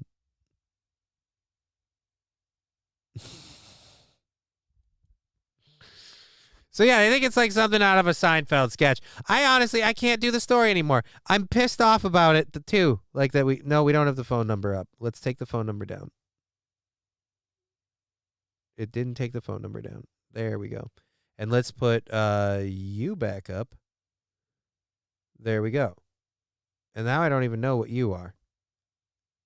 Oh, the chat box. Did I wipe out the chat box? I guess it wiped it out because I took it off and I put it back on. The chat box is visible again though, so we're good. So the next thing that gets typed, that's cool. I didn't know that. I can clear the chat off the screen just by resetting the box. You learn. Alrighty. So we're gonna end this fucking story right there. I'm not gonna keep going with that. Because first, says No Morio. You're goddamn right.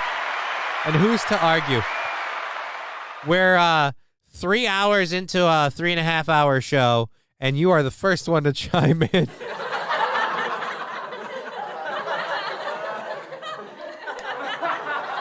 I fucking love this show, and you guys are awesome.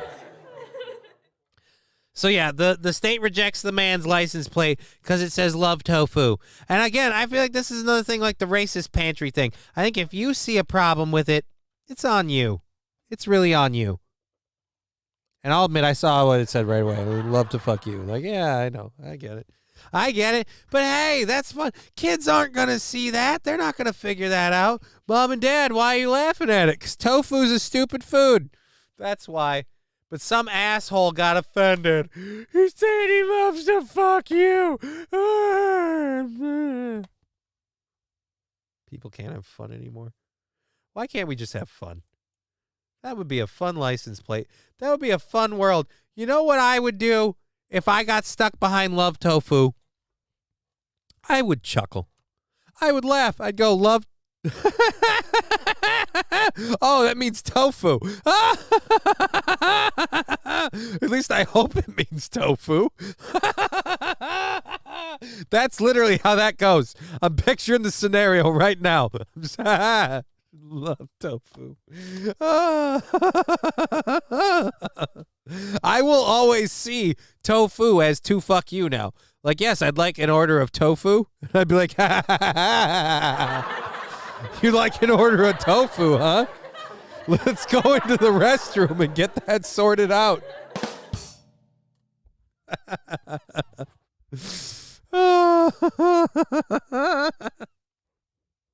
Well, you can have tofu, but you have to go back to see the chef or to get it from the chef directly. He likes to make it by hand.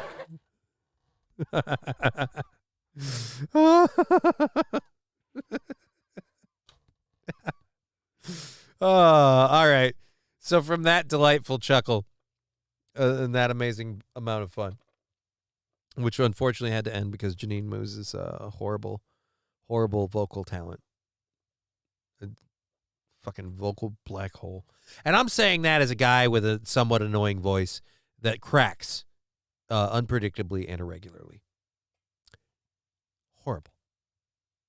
Horrible. Jesus, she sucks. Why don't I have her job? Seriously, CNN, I will fucking stoop to working for CNN.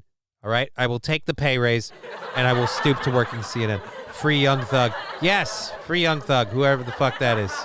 I don't know. I can't say Free Young Thug. If Young Thug is so great, why is he free? Shouldn't he cost money? Big bald men saying thoughts on BLM. What is BLM? Blood loss majority. Black Lives Matter. I think it's. I think my thoughts are irrelevant. Nerp. Alrighty. Take it away. Alright, this is not the thing. Once again, one of these deals, huh? Fucking stupid ad. Alright. Let's talk about one thing very clearly. This chick is hideous to look at. Why the fuck do you have a hair lip? If you're a woman, wax that shit. I hate women who are like, I'm going to embrace the fact that I look like a dude from like the top lip up. Like, seriously. And then she's dancing like a nutball. You know what I recognize from this? Someone we need to stop.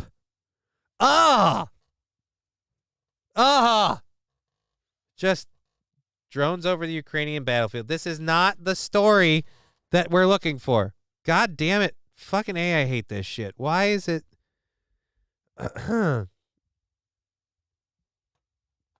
drones in Russia and China. No, this is not even supposed to be about drones. This is supposed to be about the earthquake thing. So we got to do this and do that. Looks like Aaron knew goofing. I mean, when he was in high school, maybe. Before his dick came in.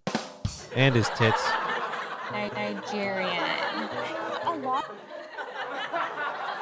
CNN now on my shit list, too. I got to get the auto-blocked ad things that stop videos and stuff. What is this from you? Because I have to give them so much stupid bullshit for this. Can we skip the ads? Can't you rely on the funding you get from your donors? I admit that this kind of shit is why I don't want to pay for... What the fuck? Video shows the moment a road splits in two. That's not this video.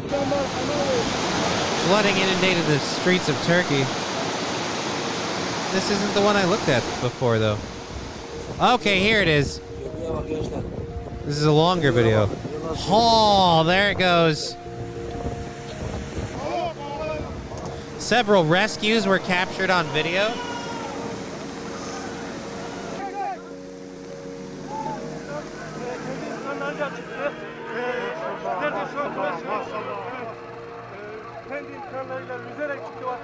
I mean, why did you rescue him? He almost made it to the end.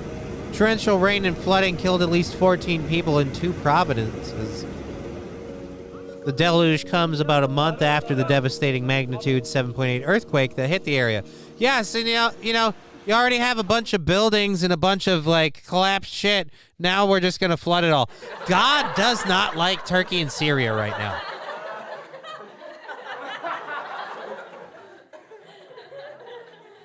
Oh. I apologize, CNN. I was wrong. You didn't auto move on. You were right and I was wrong. I admit that now. So, yeah, whoa. God, that was rough. Just watching it fall and wave off like that. I mean, that's a part of your fucking road, man. And I'm pissed from a standpoint of in Minnesota. Did you see how nice that road looked before it crumbled? There were no cracks. There were no potholes. Why does Syria have better roads than we do?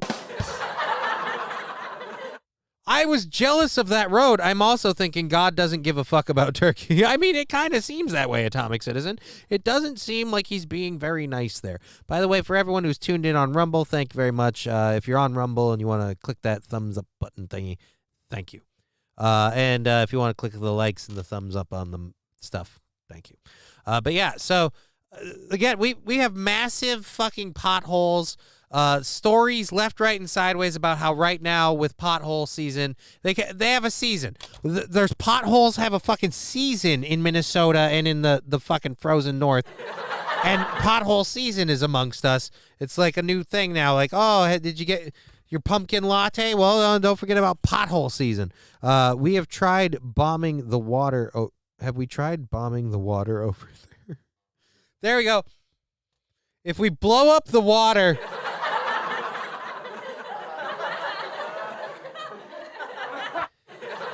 Ignat's asking, how much did we give them for gender studies? I don't know, but I'm sure we're going to hear about how we have to write them a new check for fixing this environmental problem they've got going on. That's going to, I'm sure, come down to you and me, the taxpayer, as well. Because, you know, people in Turkey also pay taxes to the American government. Why is it? No, they don't. It's weird. Alrighty, so we've got a good 17 minutes left in the story. Left in the show. I don't know how much of that time we'll have for stories, so we'll do one quick promo, quick thing, quickly. Say quick again, asshole. And then we'll be... That's what I thought. Both bots or bullshit people. Alrighty, we'll be on the Backyard Boys podcast tomorrow night. Control C. You can get that on Control V. Boom. You can get that on. You've received a level 2 hype train emote. I thought I had all the 1 and 2 emotes. Alrighty. Didn't blowing stuff up cause the earthquakes? That sounds like adding fuel to the fire. I don't think blowing stuff up caused the earthquakes. I bet we could have prevented the earthquakes if we blew some shit up. You know what I mean?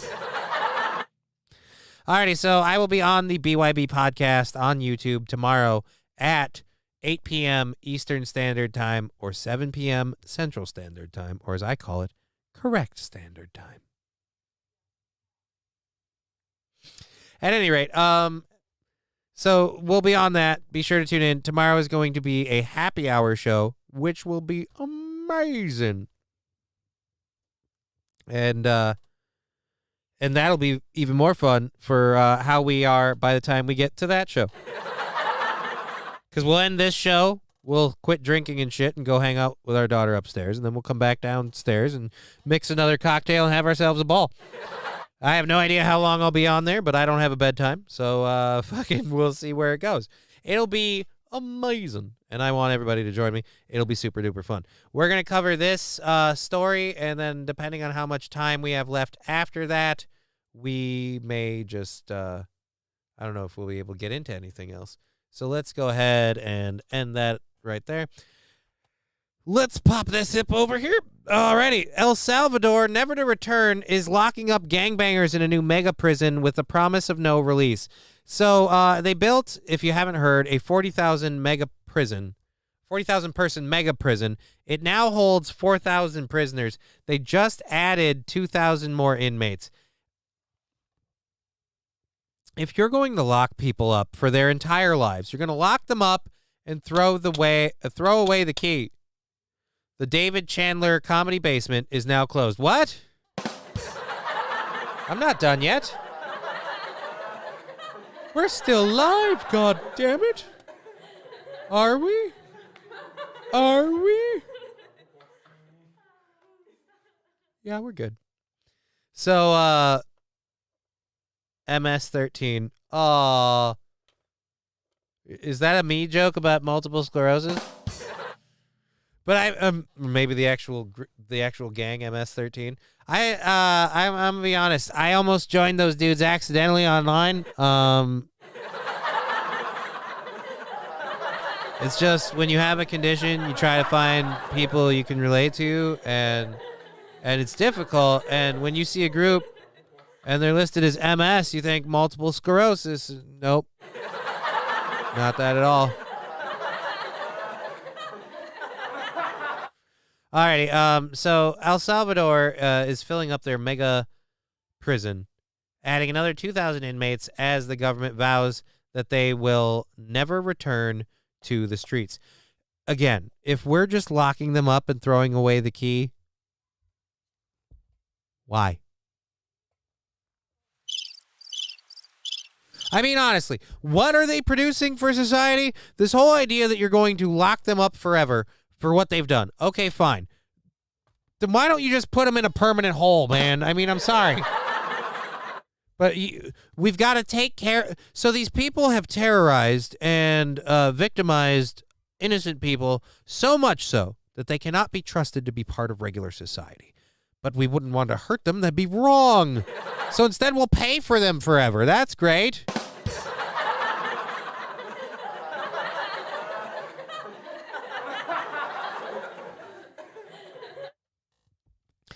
Oh, they need an oven or a shower. Well, I mean, again, I'm just saying, if you're locking if you're locking people up and throwing away the key, what is the difference?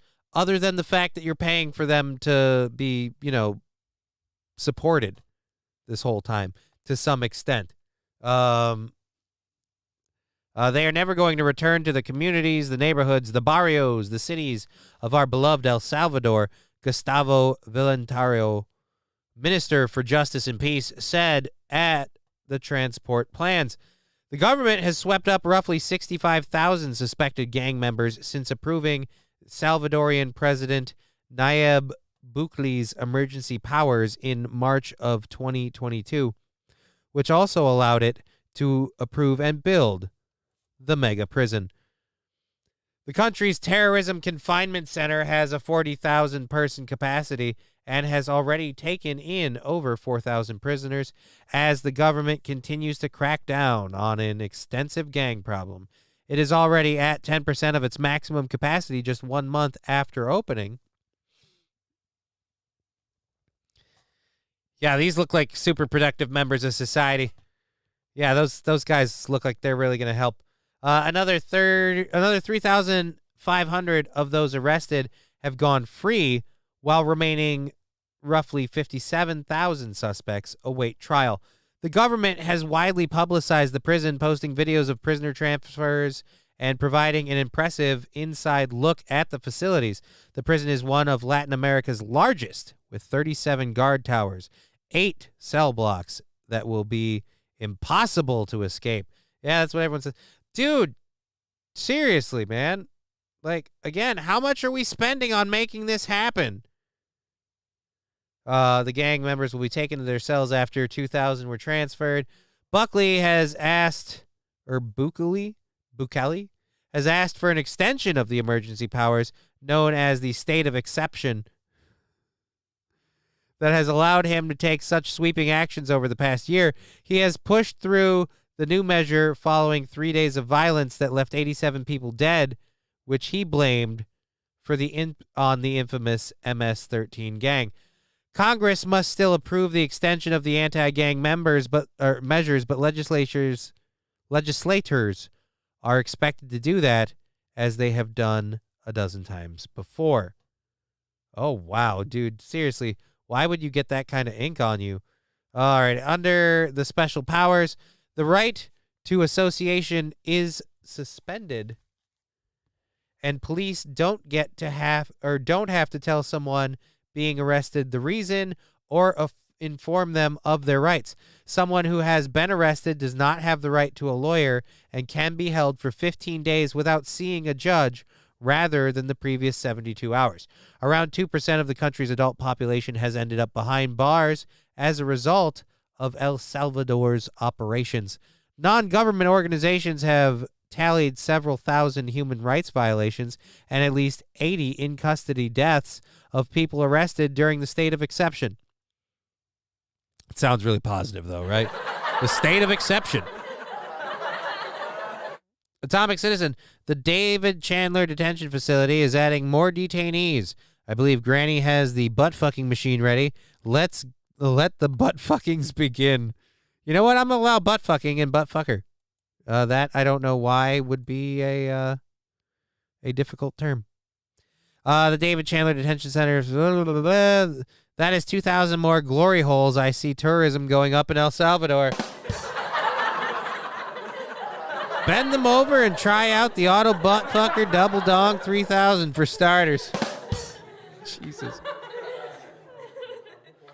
Jesus, man. Look, I don't feel bad for these people. If you're one of these look, gangs used to have a level of decorum like so many other things before. It's almost like it wasn't about race, gender, or political societal norms. It was almost like back then humanity just had a general sense of, I don't know, keep things nice in the streets. You know, keep your beefs between the people involved in the beef. Don't bring the outside people into it. It brings everything down, brings more eyes on the game, and you don't want that. All right? It's never good, no matter where you are. All righty. So non-government organizations, blah, blah, blah, blah. Rights activists say that young men are frequently arrested just based on their age or appearance or whether they live in a gang-dominated slum. I'll say in the pictures, those guys certainly didn't look like they got the wrong ones. But you're right. Maybe, and that's why I shouldn't make these choices, as we've just discovered. Breaking news. I'm a profiler, apparently. I have profiling problems. Life's choices. Oh, fuck. 7 minutes to go into what? No, I want to have that. Oh, wait. No, that would be good. Nah, we're not doing that either. I don't want to do either of those for that. We'll save those for tomorrow. So we'll just kind of hang out for another few minutes. We'll run out the clock, so to speak. And we'll just check up with the chat. Again, thank you all so much for the show, for the support today. Very, very grateful. I can check in with my friend on their issue. Reply.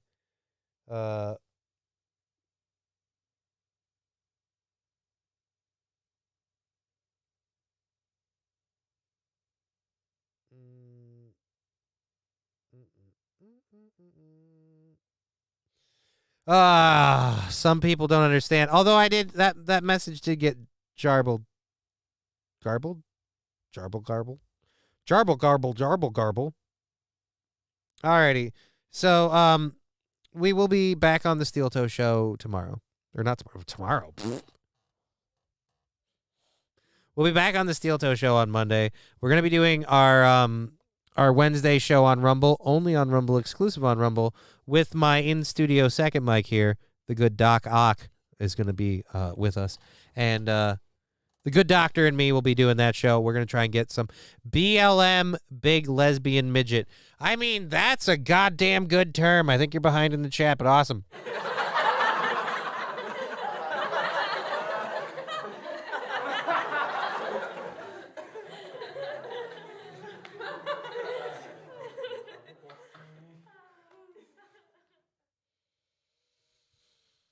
All right, this sounds like it's going to be important, and I'm going to have to get to it. So I will go ahead and I'm unfortunately going to sign off early to go deal with that. I apologize. I'm very, very sorry. We've had an amazing amount of support today for what I would consider a shit show, but it's been a fun show, especially thanks to you guys. Thank you all so very much.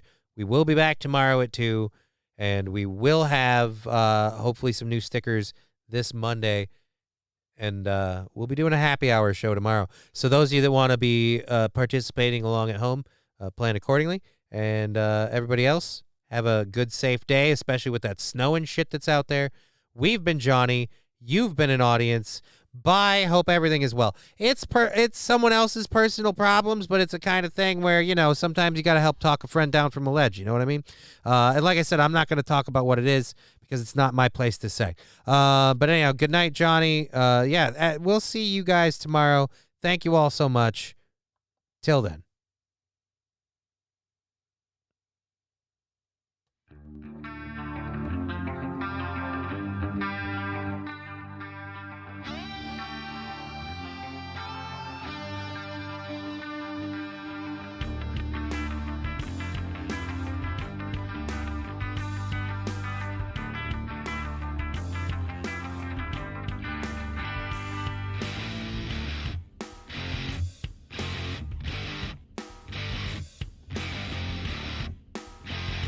Game over.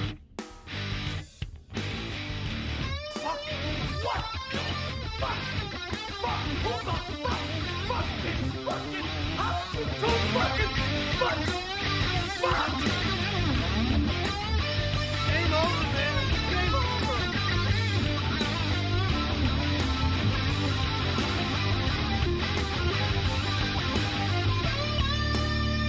over! Or they're dead.